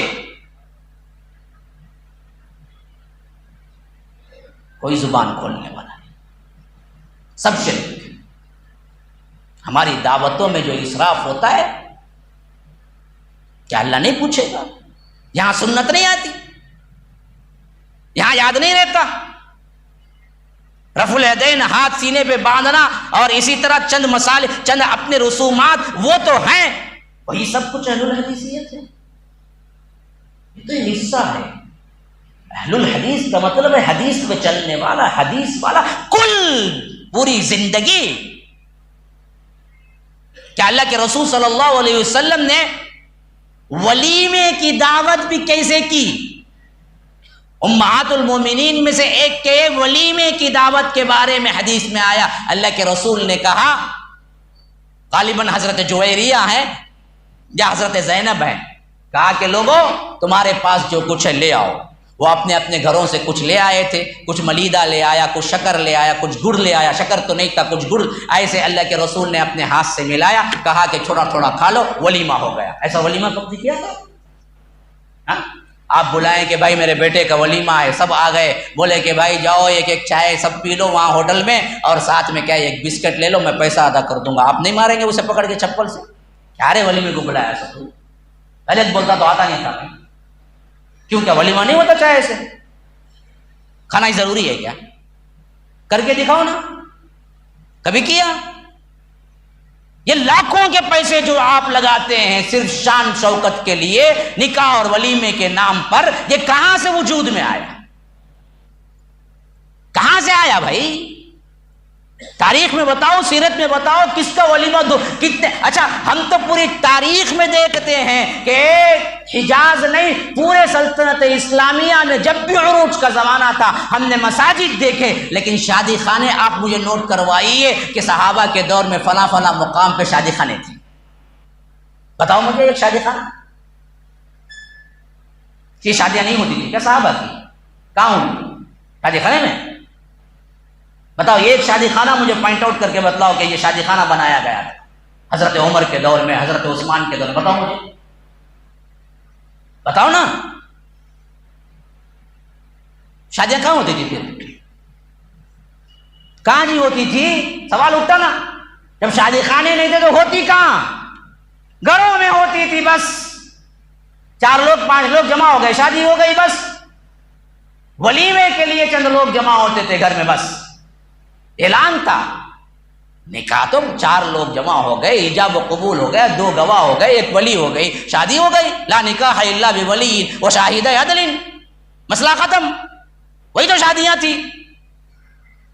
مدینے کے اندر حضرت عبد الرحمن بن عوف ہیں، سب سے بہترین قریب ترین صحابی ہیں، یاد رکھیے، یہ نہ بھولنا کہ دور کے صحابی۔ آپ اگر تاریخ کا مطالعہ کریں، سیرت کا مطالعہ کریں، احادیث کا مطالعہ کریں تو یہ بات بالکل غلط نہیں جو میں کہہ رہا ہوں۔ اگر آپ کو شک ہے تو آپ پھر سے مطالعہ کر لیں۔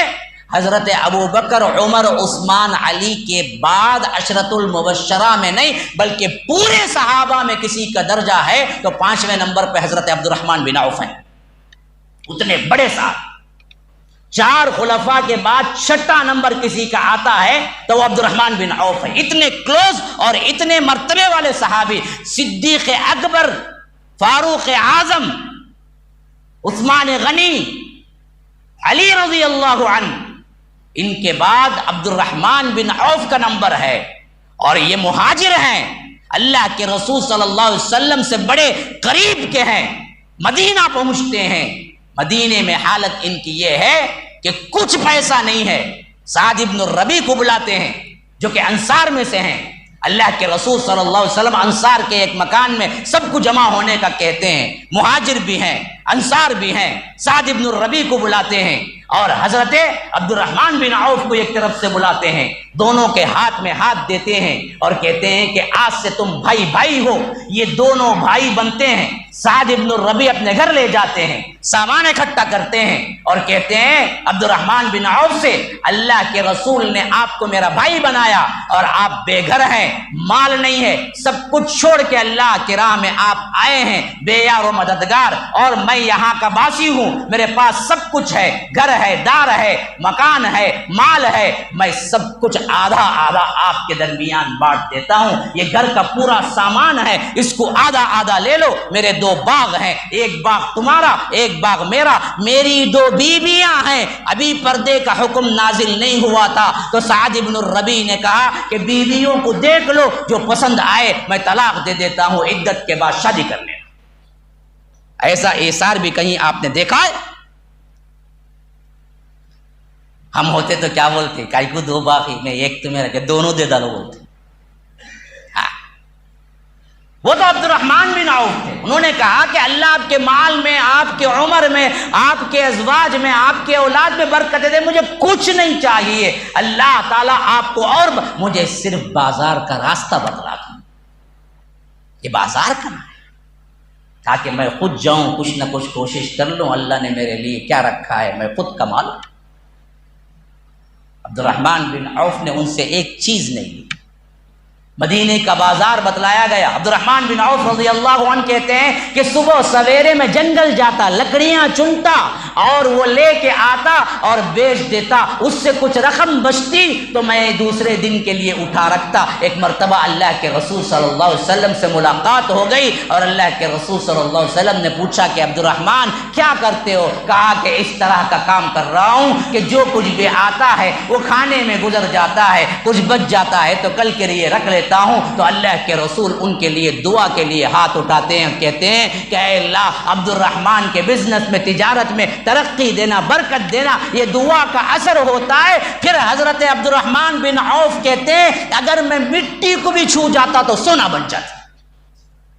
اللہ نے تجارت میں ایسی برکت دی، اللہ نے وسعت دی۔ کچھ دن ہی گزرے تھے، عبد الرحمن بن عوف نے شادی کی، مدت ہو گئی۔ اچانک اللہ کے رسول صلی اللہ علیہ وسلم سے ایک مرتبہ ملاقات ہوئی اور اس زمانے میں دلہا نشانی کے طور پہ کچھ خوشبو ایسی ہوتی تھی جو لگاتے تھے تو اس کے دھبے بیٹھ جاتے تھے کپڑے پہ، اس سے پہچان لیا جاتا تھا کہ ابھی ابھی شادی نہیں ہوئی ہے، کیونکہ وہ زمانے میں خوشبو لکوڈ میں بھی تھی اور لکوڈ کے ساتھ ساتھ ٹھوس شکل میں بھی تھی۔ ہمارے پاس آج ٹھوس شکل میں نہیں ہے لیکن اس زمانے میں ٹھوس شکل میں بھی ہوتی تھی، تو اس کے دھبے ہوتے تھے جو بیٹھ جاتے تھے، جو کپڑا پہنے ہوئے تھے اس میں دھبا بیٹھا ہوا تھا۔ تو اتفاقاً اللہ کے رسول صلی اللہ علیہ وسلم سے ملاقات ہو گئی عبد الرحمن بن عوف کی، تو اللہ کے رسول صلی اللہ علیہ وسلم نے پوچھا کہ عبد الرحمن یہ کیا ہے، دلہا بن گئے تم، شادی ہو گئی؟ کہا کہ ہاں اللہ کے رسول شادی ہو گئی۔ مدینے میں ہے، عبد الرحمن بن عوف ہیں، 5ویں نمبر کے صحابی ہیں، اللہ کے رسول نے برکت کی دعا کی، شادی کو اللہ کے رسول کو نہ بلایا اور اللہ کے رسول نے پوچھا بھی۔ آج کرے گا کوئی ہمت؟ لوگ چھوڑیں گے؟ اپنے سگے کو نہ بلا کے شادی کر کے دیکھو، پھر تیری میت کو بھی نہیں آؤں گا رے، کیا کام کرانا رے تو، چھپا رستم نکلا رے تو، شادی کو بلایا نہیں رے مجھے، کیوں بلانا ضروری ہے کیا؟ اللہ کے رسول کو نہیں بلائے اور اللہ کے رسول نے پوچھا بھی نہیں، کیوں نہیں بلایا؟ پوچھا تو کیا پوچھا معلوم ہے؟ کہا کہ عبد الرحمن مہر دیا، کیا جوڑے کو لیا گھوڑے کو لیا نہیں پوچھا، کیا لیا کا سوال نہیں، کیا دیا کا سوال ہے۔ کوئی گلا نہیں بلا خود۔ اچھا مدینہ بھی کتنا بڑا تھا جی اس زمانے میں، پورا یہ اکولا کا آدھا حصہ بھی نہیں ہوگا، چھوٹا سا تھا مدینہ، چھوٹا سا تھا بس۔ غزوہ خندق کے وقت ہی ہمیں مردم شماری آتی وہ 3000 کی، بس 3000 کل آبادی 3000، ایک محلے میں 3000 لوگ رہیں گے آج۔ اتنا چھوٹا مدینہ، اللہ کے رسول جیسی شخصیت مدینے میں موجود ہے، عبد الرحمن بن عوف وہی ہیں، قرابت اتنی کہ وہ 5ویں نمبر کے صحابی ہیں، اللہ کے رسول کی دعا کی برکتوں سے اللہ نے انہیں مال دیا، شادی ہوئی اسی مدینے میں، اللہ کے رسول کو معلوم نہیں۔ یہ ہے شادی، نہیں معلوم، اچانک اتفاقاً مل کے پوچھتے شادی ہوئی تو تب کہتے ہیں عبد الرحمن بن عوف ہاں ہو گئی شادی میں، اور اللہ کے رسول صلی اللہ علیہ وسلم نے کوئی گلا شکوہ نہیں کیا، کیوں نہیں بلایا، تمہاری شادی نہیں ہوئی، ہمیں کیا بولیں گے، ارے بڑے خاصی خود بلائے نہیں کی، تمہاری شادی نہیں ہوئی جی، نہیں بولے اللہ کے۔ الٹا پوچھے تو کیا پوچھے، مہر دیے؟ کہا کہ ہاں اللہ کے رسول، کیا دیے؟ کہا کہ کھجور کے بیج کے اتنا سونا میں نے مہر میں دیا۔ ہاں، انہیں کیا کہتے ہیں؟ 15 کم 600 کہتے۔ وہ کہیں کچھ فاطمہ کا مہر کہتے۔ کون تمہیں جب دیکھ لگائی کی؟ ہاں، کون بولے حضرت فاطمہ کا مہر 15 کم 600؟ 15 کم 600 یعنی 580 پر 5 روپے۔ یہ زمانے میں 580 پر 5 روپے کیا قیمت ہے؟ ہاں، ایک ہوٹل میں گیا تھا تو ناشتہ کر کے آیا تو 500 روپے ہو جاتے، یہ قیمت ہے۔ 15 کم 600 کس نے کہا دیے؟ مہر کو ہم نے گرا دیا۔ اسٹیٹس ہوتا ہے دلہا کا 5 لاکھ کمانے کا، دیتا کیا ہے وہ؟ 5000 روپے مہر کا۔ اپنے ٹیسٹ کے لحاظ سے 15 لاکھ دینا، ہاں، اس کا مطلب یہ نہیں بڑا ہی کے دینا۔ بعد میں بول دینے جاتے ہیں آئے تھے جاوید مولوی صاحب انہوں بول دیں، نہیں بھائی ایسے دے سکتا وہ، لیکن اسٹیٹس کے لحاظ سے دینا بہتر ہے۔ اللہ کے رسول نے اپنی بیویوں کے جتنے بیویاں ہیں سب کے اللہ کے رسول نے 400 یا 500 درہم دیے، جو کہ آج کے تقریباً 1-2 لاکھ کے اوپر ہوتے ہیں جی۔ اور یہی حضرت فاطمہ کے لیے حضرت علی نے دیا 480 درہم کے قریب مہر۔ تو اسی لیے پوچھا کیا دیا تم نے؟ کہا کہ ہم نے کیا کیا؟ بیج، سونے کی بیج، اتنا سونا دیا۔ فرمایا کہ اچھا دوسری بات پوچھی تو کیا پوچھی؟ ولیمہ کیا؟ کہا کہ نہیں اللہ کے رسول نے کہا کہ اولم ولو بشاتن، ایک بکری کیوں نہ ہو ولیمہ کرو۔ یہ مطلب ہے، ہاں ولیمہ، نکاح کی دعوت کا نہیں بولا، نکاح کی دعوت نہیں بولے، یہ نہیں پوچھا، ولیمہ کیا؟ کہا کہ نہیں کہ کرو، ولیمے کے لیے دعوت ہے۔ یہ شادی بیاہ کا جو اسراف ہے یہ کیا ہے جی؟ ہماری منمانی ہے۔ حدیث اور قرآن و سنت میں اگر ہم ہی دیکھیں گے شادیوں کے جو اسراف ہیں وہ کہیں ذکر نہیں ہے۔ اگر ہم اس کو بچائیں گے آپ کے اندر کوئی یتیم بے سہارا نہیں ہوگا۔ ہم نے بھی وہی کیا، ہم نے جو پسند ہے وہ لے لیا، جو نہیں پسند ہے چھوڑ دیا۔ اسی لیے اللہ کہتا ہے دیکھو بدبختو، یہ رسول تورات انجیل کی تصدیق کرتے ہوئے آیا ہے، تم قرآن کی تصدیق کرو، مکمل ایمان لاؤ، خالی تورات انجیل پر اب ایمان لانا ثابت نہیں ہوگا، اب تم قرآن پر بھی ایمان لانا۔ اللہ سے ڈرو، وَإِيَّايَ فَاتَّقُونِ۔ اب تیسری بات، پتہ نہیں میرا کتنا وقت باقی ہے، تھوڑا پانی دے دیجیے۔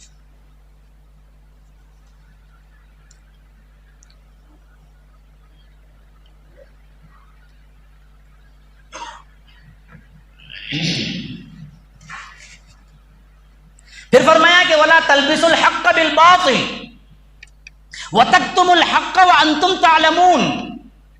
دیکھو باطل کا رنگ چڑھا کر حق کو مشتبہ نہ بناؤ، حق حق ہے، باطل باطل ہے، دونوں کو خلط ملط نہ کرو۔ یہ سب سے بڑی برائی قوموں میں ہوتی تھی جس سے بربادی شروع ہوتی تھی۔ باطل کو اتنا بڑھاؤ، اتنا بڑھاؤ، اتنا بڑھاؤ، اتنا بڑھاؤ، عام انسان پریشان ہو کے رہ جائے کہ حق کہاں ہے۔ مثلا صاف پانی یہاں رکھا ہوا ہے، صاف پانی ہے، یہاں دوسری باٹل کولڈ ڈرنکس رکھی ہوئی ہے، فینٹا کی ہے، کوئی بھی کولڈ ڈرنکس ہے۔ اب اگر دور سے بھی آدمی کو پوچھیں گے یہ کیا ہے تو بولے گا پانی ہے، یہ کیا ہے بولے گا کولڈ ڈرنکس ہے۔ اگر آپ ان دونوں کو گلاس میں رکھ کے کیا ہے برابر ملاتے چلے جائیں، نہ وہ پانی نظر آئے نہ کوئی کولڈ ڈرنکس نظر آئے، تو اب مشتبہ ایسے بنے گا، دور سے انسان کو پوچھے یہ کیا ہے تو وہ پریشان ہو کے بولے گا کہ کولڈ ڈرنکس بولو یا پانی بولو۔ یہی حالت تھی بنی اسرائیل کی بھی، حق کی بات کو باطل کا رنگ دے کر اس حد تک حق کو مشتبہ بنا دیے۔ اللہ کے رسول صاف نشانیوں سے آنے کے باوجود بھی یہودی عوام پریشان تھی، ان کے علماء کھل کے نہیں بولتے تھے یہ وہی نبی ہے جن کی نشانیاں تورات میں آ چکی ہیں، تو وہ مشتبہ تھے کہ اللہ کے رسول ہی وہ نبی ہے یا نہیں ہے، حالانکہ بالکل صاف صاف لکھا ہوا تھا یہ نبی کا یہ وصف ہوگا، یہ وصف ہوگا، یہ وصف ہوگا، وہ آئے گا، وہ کھجوروں کے درختوں کی طرف ہجرت کرے گا، اس کے درمیان دونوں کندھوں کے درمیان مہر نبوت ہوگی، وہ ایسا کلام کرے گا، سب صاف تھا۔ لیکن یہ بدبخت جو علماء سو تھے، انہوں نے ان نشانیوں کو چھپا کے یہودی عوام کو اس حد تک گمراہی میں ڈال دیا کہ وہ اللہ کے رسول کو پہچان نہ سکے۔ یہ ان کی سب سے بڑی بربادی تھی۔ آج بھی یہی علماء سو ہمارے ساتھ کر رہے ہیں، عوام پریشان ہے۔ یہ دیکھو بھائی سیدھی توحید، یہ دیکھیے شرک، یہ دیکھیے غیر اللہ کو پکارنا، یہ دیکھیے اللہ کو پکارنا، یہ دیکھیے جہنم، یہ دیکھیے جنت۔ بھائی میں کس کی سنوں؟ بھائی انہوں بولتے ہیں وہ، انہوں بولتے ہیں یہ، وہ بولتے ہیں مفتی ایسا، میں کس کی سنوں؟ کیوں آیا ہے مسئلہ؟ ہم نے بھی حق و باطل کو ملا کے ایسا گڑمٹ کیا کہ عوام پہچاننے سے قاصر ہے کہ حق کیا ہے، باطل کیا ہے۔ حق کو چھپاتے ہیں باقاعدہ۔ آج ہمارا کام یہی ہے، خاص طور پر علماء سو نے جتنا بگاڑا ہے، جتنے لوگوں کو کافر کیا ہے، جتنے لوگوں کو مشرک کیا ہے، اتنا غیروں نے بھی نہیں کیا ہوگا۔ آپ دیکھ لیجیے، قرآن کی آیتوں کو تک توڑ مڑوڑ کے پیش کر دیتے ہیں۔ میں نے خود سنا کہ جو وہ لچھے دار باتیں کرنے والے مولوی ہیں، وہ کہتا ہے قل انما انا بشر۔ سورہ کہف کی آخری آیت ہے جس میں اللہ کہتا ہے اللہ کے رسول آپ صاف کہہ دیجئے کہ بے شک آپ بشر ہیں، انا بشر، میں انسان۔ وہ بدبخت کہتا ہے کہ دیکھو آیت ایسی نہیں ہے، آیت تو یہ ہے کہ اننا بے شک، ما نافیہ نہیں، انا بشر میں انسان نہیں ہوں۔ اب عوام کیا کرے گی؟ وہی آیت کو اگر توڑ دے انا ما دونوں مل کے ہیں تو اس میں جو کا مطلب پیدا ہوتا ہے، انا ما الگ کر دیں ما نافیہ ہو جائے گا، کیونکہ ما کئی لیے موصول بھی ہوتا ہے، کبھی نافیہ بھی ہوتا ہے۔ عربی گرامر کے اندر کئی ما ہیں، آپ انما کو جوڑیں گے تو ایک مطلب ہے، انا اور ما الگ کریں گے تو ایک مطلب ہے۔ جو آیت اللہ کے رسول صلی اللہ علیہ وسلم کے بشر ہونے پہ دلالت کرتی ہے، اسی آیت کو لے آ کے سامنے رکھ دیے اور کہہ دیا کہ دیکھو جی اللہ تعالیٰ تو کہتا ہے کہ آپ بشر نہیں ہیں، لوگ بشر کہتے ہیں۔ اب عوام تو پریشان، عوام کو تو پتہ نہیں۔ میلاد النبی مناتی ہے، میں نے خود سنا اس بدبخت کا جو مشہور ترین ہے نیٹ میں بیٹھا ہوا ڈاکو جو مسلمانوں کے ایمان کو ڈاکہ ڈالتا ہے، کہتا ہے کہ اللہ نے خود کہا قل بفضل اللہ وبرحمتہ فبذلک فلیفرحوا، اللہ نے تم پر جو احسان کیا ہے، قل آپ کہہ دیجئے بفضل اللہ اللہ کے فضل سے، وبرحمتہ اس کی رحمت سے جو اللہ نے تم کو عطا کیا ہے، فبذلک فلیفرحوا چاہیے کہ تم خوشیاں مناؤ۔ بتا ہے کہ ہم تو خوشیاں ہی مناتے ہیں، برتھ ڈے اللہ خود کہتا ہے خوشیاں مناؤ۔ اب بندہ کیا سوچے گا؟ بالکل صحیح ہے، فبذلک فلیفرحوا خوشیاں مناؤ۔ یہ کیا بات ہوئی بھائی؟ ارے بدبخت کس کے بارے میں خوشیاں مناؤ؟ اللہ نے جو شریعت تم پہ نازل کی ہے، جو فضیلت تمہیں عطا کی ہے، جو امت محمدیہ تمہیں بنایا ہے، جو قرآن تم پہ اتارا ہے، اس حیثیت سے رب کہتا ہے کہ یہ اللہ کی رحمتیں ہیں، ایسے میں تم اللہ کی پیروی اور اطاعت کر کے اور خوشی محسوس کرو۔ یہاں کہاں سے اللہ کے رسول صلی اللہ علیہ وسلم کی پیدائش آ گئی کہ اس پہ خوشیاں مناؤ؟ لیکن توڑ مروڑ کے پیش کرنے والا تو کرتا ہے، تو باطل کا رنگ چڑھا کر حق کو مشتبہ کر دیتے ہیں کہ حق واضح نہیں ہو رہا۔ اور ہماری عوام بھی ایسی جائے لے کے پڑھتی نہیں، تمہیں ایک بولتی نا مولوی صاحب، انہوں ایک بولتی نا، آؤ تمہیں ایک بولتے انہوں ایک بولتی، معلوم نہیں۔ اب اصل کہاں جانا؟ تو جو دونوں کس سے بولتے ہیں وہ پڑھ لینا، مسئلہ ختم۔ بیٹھے بیٹھے کوئی بولا دو دو کتا 5، اور ایک جنا بولا دو دو کتا جی 3، اور ایک بولتا دو دو کتا 4۔ ابھی نے کیا سر پکڑ کو بیٹھ گا، کیا جی انہوں 5 بولتے ہیں، انہوں دیکھو 3 بولتے ہیں، انہوں دیکھو 4 بولتے ہیں، آخر ہے کیا؟ حل کیا اس کا؟ میکس پڑھو۔ حل کیا بھائی اس کا؟ میکس پڑھو۔ میکس پڑھے تو معلوم ہوتا 4 ہے یا 5 ہے یا 3 ہے۔ جب قرآن میں حدیث میں تمہیں معلوم نہیں ہو رہا ہے کہ یہ مولوی صحیح ہے وہ مولوی صحیح، خود قرآن حدیث پڑھو نا، تمہیں سمجھ آئے گی بالکل۔ امریکہ کا انگریز پڑھتا ہے تو سمجھ آ جاتا، لیکن یہاں کا پیدائشی مسلمان پڑھا تو سمجھ نہیں آتا۔ ہاں قرآن نہیں پڑھنا، اسے 17 علم ہونا کہتے تب بھی پڑھنا، نہیں تو نہیں پڑھنا تمہیں۔ کہ جی انگریز پڑھ کے مسلمان ہوتا نا جی، تمہیں پیدائشی مسلمان نہ تمہیں پڑھے تو کیا ہوتا؟ تم نے 17 علم ہونا، اسے کوئی علم کی ضرورت نہیں۔ ہاں تمہیں کیا پڑھنا پھر؟ وہ لال کتاب پڑھنا، وہ کیلی کتاب پڑھنا، وہ فلاں کتاب پڑھنا، صبح پڑھنا، شام پڑھنا، سب پڑھتے رہنا، اس کے بعد پڑھ پڑھ کو سو جانا ہوتا ہے، اس کے علاوہ کچھ کام نہیں کرنا۔ ایسے سلا کے رکھے۔ تو باطل کو باطل بتاؤ، یہ باطل ہے، یہ باطل، یہ باطل، یہ باطل۔ حق کو حق بولو، یہ حق ہے، حق ہے، کہیں جان چلی جائے، کچھ بھی ہو جائے، حق کو ہم حق ہی بولیں گے، باطل کو باطل ہی بولیں گے۔ یہ سب سے بڑا فساد تھا یہودیوں میں۔ وَلَا تَلْبِسُوا الْحَقَّ بِالْبَاطِلِ، باطل کو رنگ چڑھا کر حق کو مشتبہ نہ بناؤ، التباس نہ کرو۔ وَتَكْتُمُوا الْحَقَّ، اور حق کو چھپاتے ہیں، نہ چھپاؤ۔ وَأَنْتُمْ تَعْلَمُونَ، حالانکہ تم جانتے بھی ہو۔ یہ علماء ہے خاص طور پر خطاب، جانتے بوجھتے گمراہ کرتے ہیں اپنے پیٹ بھرو مولوی، جیب بھرو پیر، 11.25 روپے کی فاتحہ بھی لڈو کے لیے لوگوں کو گمراہ کرتے ہیں، حالانکہ ان کو خود معلوم ہوتا ہے یہ غلط ہے۔ آپ انہیں الگ بلا کے کبھی کمرے میں پوچھیں، بھائی جو بولتے ہیں نا یہ کیا ہے؟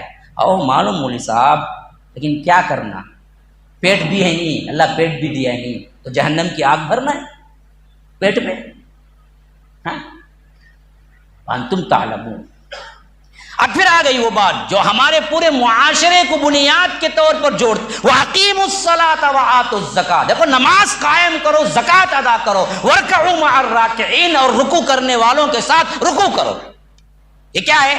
یہ ہے پوری معاشرے کو ایک ہی لڑی میں پرو دینے والے کام، یہ بالجماع ہونے چاہیے، الگ نہیں۔ اسی واسطے فرمایا وَارْكَعُوا مَعَ الرَّاكِعِينَ، رکوع کرنے والوں کے ساتھ رکوع کرو۔ علماء مفسرین کہتے ہیں کہ یہاں پر جماعت کی طرف اشارہ ہے، الگ نمازیں نہیں، بالجماع نماز ادا۔ ہاں، ایک نماز تنہا پڑھنے سے بالجماع پڑھنے پر 27 درجہ زیادہ ثواب ہے، اللہ کے رسول نے فرمایا۔ اور جو تنہا پڑھ لیتے ہیں ان کے بارے میں فرمایا کہ میری دلی خواہش ہے کہ میں اذان کے لیے کہوں اور لوگ جمع ہو جائیں تو میں کچھ صحابہ کو لے کے باہر نکلوں اور ان گھروں کو آگ لگا دوں جو اذان سن کے مسجد میں نہیں آئے۔ لیکن صرف اس کام سے مجھے یہ بات روکتی ہے کہ گھر میں بچے اور عورتیں بھی ہوں گی، اس واسطے میں نے چھوڑ دیا، ورنہ جلا دیتا ایسے گھروں کو جہاں اذان سن کے بھی مرد بیٹھے ہوئے ہوں، نماز کے لیے نہ آئے۔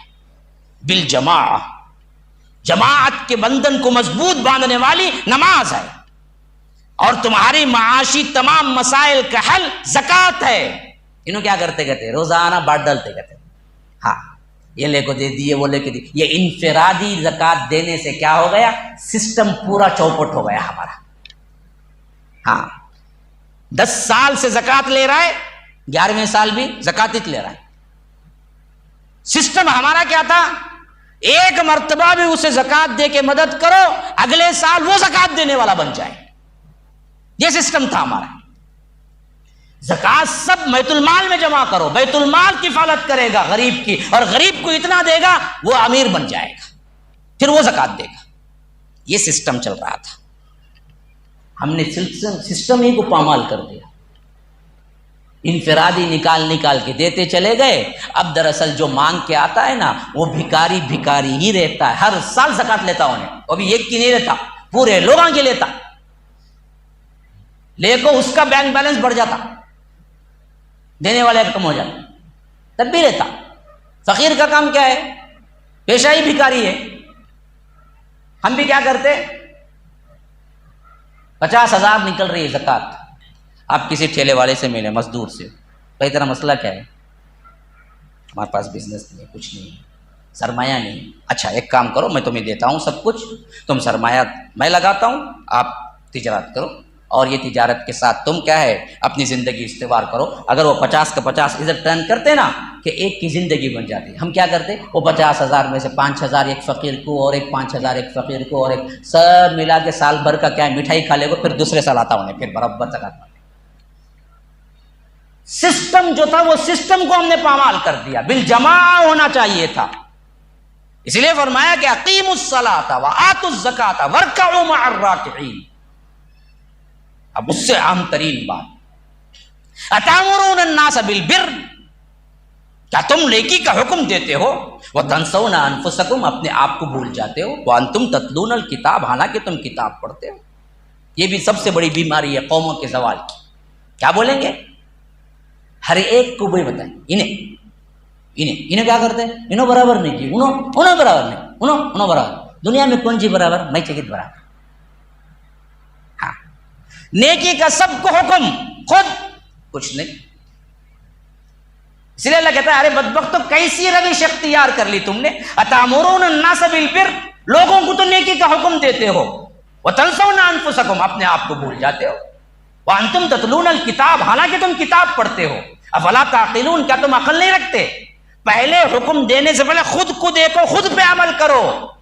عمل میں تو ہم بالکل کورے ہیں، لیکن دوسروں کو انگلیاں بتانے میں، بولنے میں لمبے لمبے تقاریر چلتے ہیں، لمبے لمبے کیا ہے، کینا کپٹ سے نکلو، کما فلاں کیا ہے، فضائل، محبت کے فضائل، اسی طرح کیا ہے دوسرے کے فضائل، اخلاق کے فضائل، انفاق کے فضائل، لیکن خود کرتا نہیں. کون کرنا؟ تمہیں کرو، ہمیں نہیں. پہلی صف میں جگہ خالی، دوسری صف میں کرتا. ہاں کیا بھائی جاؤ نا، آپ جائیے، آپ میں کیا، میں یہاں چھوڑ، مجھے فین بھی ہے، ستون بھی ہے، سب مل کو ساتھ میں آیا ہے، اس واسطے میں آگے نہیں ہٹتا، میں یہاں کھڑوں. ہاں نیکی کا حکم تو بڑا. اب دیکھیے واٹس ایپ کا فتنہ شروع ہوا، کیا ہے، بڑے بڑے بہترین اقوال. ہاں تہجد کی نماز پڑھو، خوشگوار زندگی ہوگی. انہیں فجر کو بھی اٹھتا نہیں، انہیں تہجد کی نماز کا میسج کرنا ہے بیٹھ کے. ہاں انہیں 10 کو فارورڈ کر رہا ہے ثواب کے لیے، انہیں 10 کو جو فارورڈ کر رہا ہے نا، انہیں جمعہ کو بھی نہیں آتا. انہیں اتامرون الناس بالبر، نیکی کا حکم دے دیتے، وتنسون انفسکم، اپنے آپ کو بھول جاتے ہو. حالانکہ حکم دینے سے پہلے خود عمل کرنا ہے، عامل خود ہونا ہے. جی یہ بھی چلے گی ہماری صفت، سیم ٹو سیم بنی اسرائیل.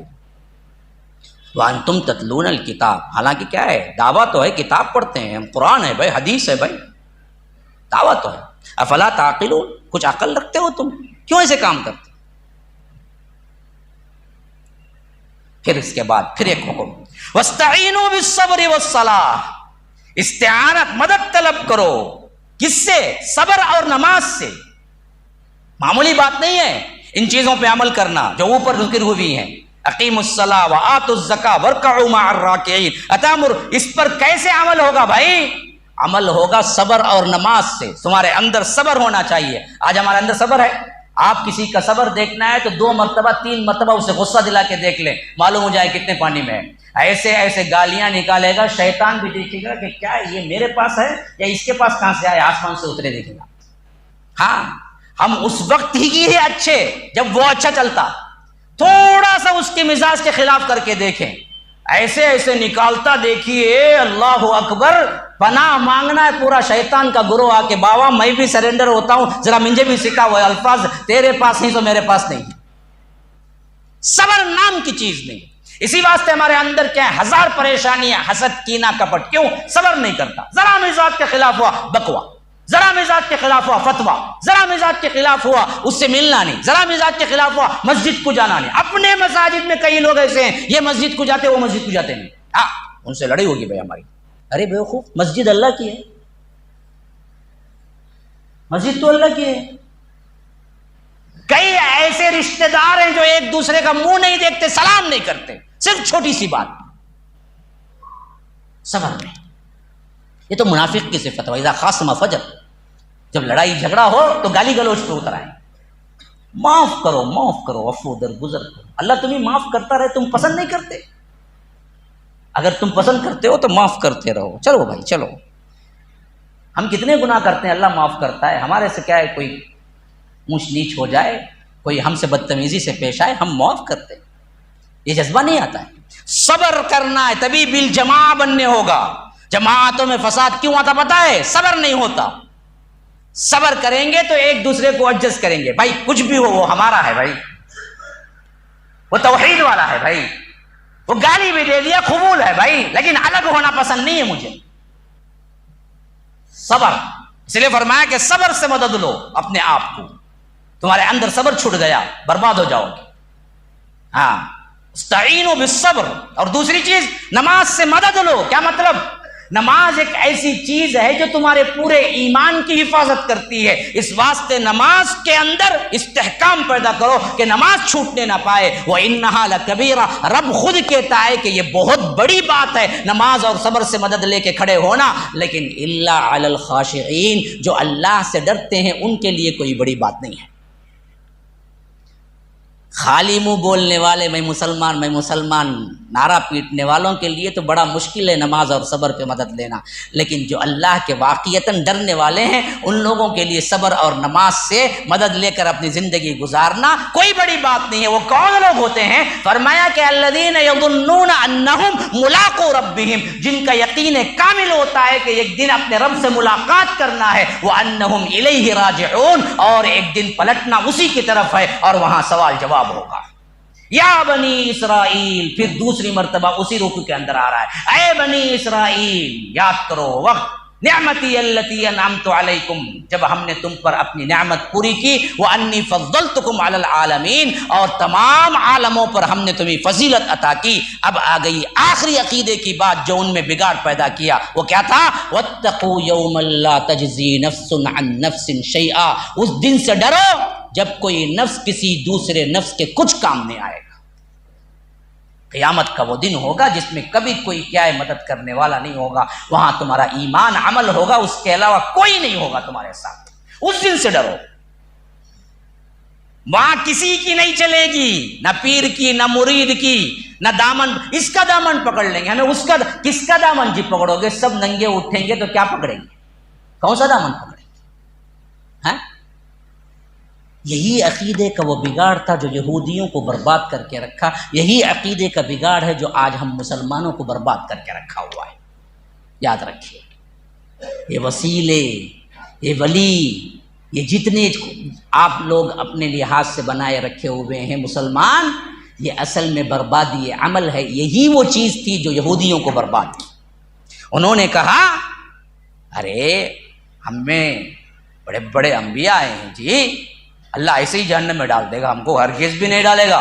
موسیٰ ہے نا ہمارے ساتھ، وہ نہیں نکال لیں گے ہم کو۔ نحن ابناء اللہ واحباؤ، ہم تو اللہ کے بیٹے محبوب ہیں، اللہ ہم کو کیسے ڈالے گا جہنم میں؟ یہ عقیدہ بن گیا تھا ان کا، حتیٰ کہ اللہ نے ان کا عقیدہ بیان کرتے ہوئے سورہ بقرہ میں فرمایا، وہ کہتے ہیں وقالوا لن تمسنا النار، وہ کہتے ہیں کہ ہم کو آگ چھوئے گی نہیں الا ایاما معدودہ، اگر بہت گناہ کر لیے تو بھی چند دن کے واسطے ڈالیں گا۔ تفسیر ابن کثیر کی روایت میں وہ کہتے تھے اگر ہمیں بہت گناہ کر لیے تو اللہ کیا کریں گے؟ کہتے 7 دن ڈالیں گا، کہتے کہاں؟ جہنم میں، وہ بھی کئی کو، عذاب کو نہیں، سیر کر کو آنے کے واسطے، کیا ہے جہنم میں دیکھ لینے، پھر سیدھا انہوں جنت کو چل جائیں گے۔ ایسے عقیدے ہم بھی بنائے ہوئے ہیں۔ ہاں، کالے شاہ ولی سے بیٹھ کر لو، عبدالقادر جیلانی کے مرید سے کر لو، فلاں سے کر لو، انہوں کیا کرتے؟ انہوں تو ٹکٹ لکھ کو دے آتے، کہاں ہونا محل، وہ کونے میں جنت کے، ہاں اوکے لکھ دیتا ہوں، ابھی کتنا لاؤ 2 جنت کا محل لکھ کو دیتا کہتے انہیں۔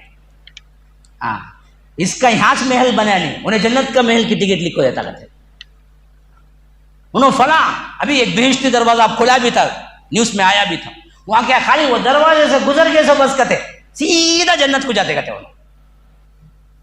کون سا دروازہ؟ بہشتی دروازہ کہتے۔ ہاں، بہشت بولے تو جنت، فارسی کا لفظ ہے، اسی سے بہشتی زیور ہے، حکیم الامت لکھے، معلوم کیوں نا، ہمارے زمانے میں سب جہیز میں پہلے ایک جنا بہشتی زیور، اللہ نے کیا ہے بعد میں بہت توفیق دی، لوگوں کو پتا چلا بہشتی زیور نہیں ہے وہ۔ اب میں کیا کہنا ہے، خیر آپ لوگ بہت ذہین و فطین ہیں، کیا زیور ہے آپ خود اندازہ لگا لیجیے، میرے ہے بہشتی زیور۔ ہمارا بھی یہی عقیدہ ہے جس سے وہ برباد، اسی لیے فرمایا واتقوا یوما لا تجزی نفس عن نفس شیئا، اس دن سے ضرو جب کسی نفس کے کچھ کام نہیں آئے گا، ولا يقبل منها شفاعہ، کسی کی شفاعت قبول نہیں کی جائے، ولا يؤخذ منها عدل، کوئی فدیہ نہیں لیا جائے گا، ولا هم ينصرون، نہ تمہاری مدد کی جائے گی، تم ہوگے اکیلے ہوگے، توحید ہوگی، عمل ہوگا، اس سے تم جنت جاؤ گے ورنہ جہنم جاؤ گے، کوئی نہیں پھنس۔ شفاعت کے عقیدے میں بھی یہی مار ہوئی ہماری، کچھ بھی کر لو شفاعت ہوں گی نہیں بھائی، کس کی جی ہوں گی؟ عمل اور عقیدہ ہوگا تو نہ ہوں گی۔ اگر ہر غیر نتو خیرے کو ہوتی، ہاں کافر مشرک کو ہوتی، تو پھر تو ابو طالب کو اللہ کے رسول پہلے شفاعت کر دیتے، لے جاتے۔ وہ ابو طالب جنہوں نے 50 سال اللہ کے رسول کو پالا پوسا، اللہ کے رسول کی شفاعت چلے گی وہاں پر؟ نہیں۔ حضرت عمر نے پوچھا اللہ کے رسول اتنا سب کچھ اپنے بیٹوں سے بڑھ کے چاہا ابو طالب نے، انہیں کیا ملا؟ کہا کہ کچھ نہیں، ہاں جہنم کے سب سے ہلکے عذاب میں وہ ہوں گے، اگر میں نہ ہوتا تو سب سے نچلے عذاب میں ہوتے، لیکن ان کو سب سے ہلکا آسان عذاب ہوگا۔ وہ عذاب یہ ہوگا کہ انہیں جہنم کے انگار کے لوہے کے انگار کے جوتے پہنائے جائیں گے جس سے ان کا دماغ کھول رہا ہے۔ اگر اللہ کے رسول کی شفاعت ہر مشرک کو ہوتی تو پھر تو کیا ہے، ابو طالب کو اللہ کے رسول صلی اللہ علیہ وسلم شفاعت کر کے لے جاتے۔ شفاعت تو صرف ان لوگوں کو ہے نا جن کو رب العالمین اذن دے۔ ہاں من ذا الذی یشفع عندہ الا باذنہ، کون ہے میرے اجازت کے بغیر کوئی شفاعت کر سکے؟ اللہ پوچھتا ہے سورہ آیت الکرسی کے اندر، سورہ بقرہ میں۔ ہم نے کیا کر دیا، اس کو ہر کس کے لیے لکھ دیا، شفاعت ہے شفاعت ہے شفاعت ہے۔ اس واسطے کیا کرو، تمہیں کیا بھی کرو نہ کرو، دوسرا کیا کرو، سود کھاؤ شفاعت ہے، ہاں پوزیشن مارٹگیج چھوڑو شفاعت ہے، حرام کاری کرو شفاعت ہے، ہاں جو کچھ بھی چاہو کرتے رہو شفاعت ہے۔ یہی عقیدہ یہودیوں کا یہ بنا تھا جو برباد کر کے چھوڑا۔ اس لیے اللہ نے کہا کہ شفاعت کوئی نہیں ہے، شفاعت خود میرے اختیار، ہاں ولا یؤخذ منها عدل، فدیہ بھی نہیں لیا جائے گا، کچھ دے دلا کے چھوڑ دو وہ بھی مسئلہ نہیں ہوگا، وہ پولیس نہیں ہے جو یہاں کی ہے، کچھ نہیں لیا جائے، ولا هم ينصرون، مدد بھی کہیں سے نہیں ہوگی۔ آج وقت ہے توحید کو اپناؤ، عمل صالح کر لو، کل قیامت کے دن تمہارے لیے وسیلے کھڑے نہیں کیے جائیں گے۔ یہ ہے وہ چیز جو میں نے آپ کے سامنے ان آیتوں پہ رکھا ہے۔ ٹٹول کے دیکھیے ہماری حالت کیا ہے، شک ہے تو آپ جائیے 40 سے 48 تلاوت کر کے کس کا چاہے ترجمہ پڑھ لیں، میرا اپنا نہیں ہے کوئی، آپ جس کو پسند کرتے ہیں، جس مفسر کا چاہیں آپ پڑھ لیں، آپ کو واضح طور پر یہ تمام چیزیں مل جائیں گی۔ اللہ تعالیٰ ہمیں صحیح طور پر سمجھ عطا کرے، اللہ تبارک و تعالی ہمارے گناہوں کو معاف فرمائے، اللہ تبارک و تعالی ہم سب کی مغفرت فرمائے، اور جیسے ہم سب کو یہاں اکٹھا فرمایا ہے امام الانبیاء سید المرسلین و آخرین جناب محمد الرسول اللہ صلی اللہ علیہ وسلم کے ساتھ جنت الفردوس میں بھی اکٹھا فرمائے۔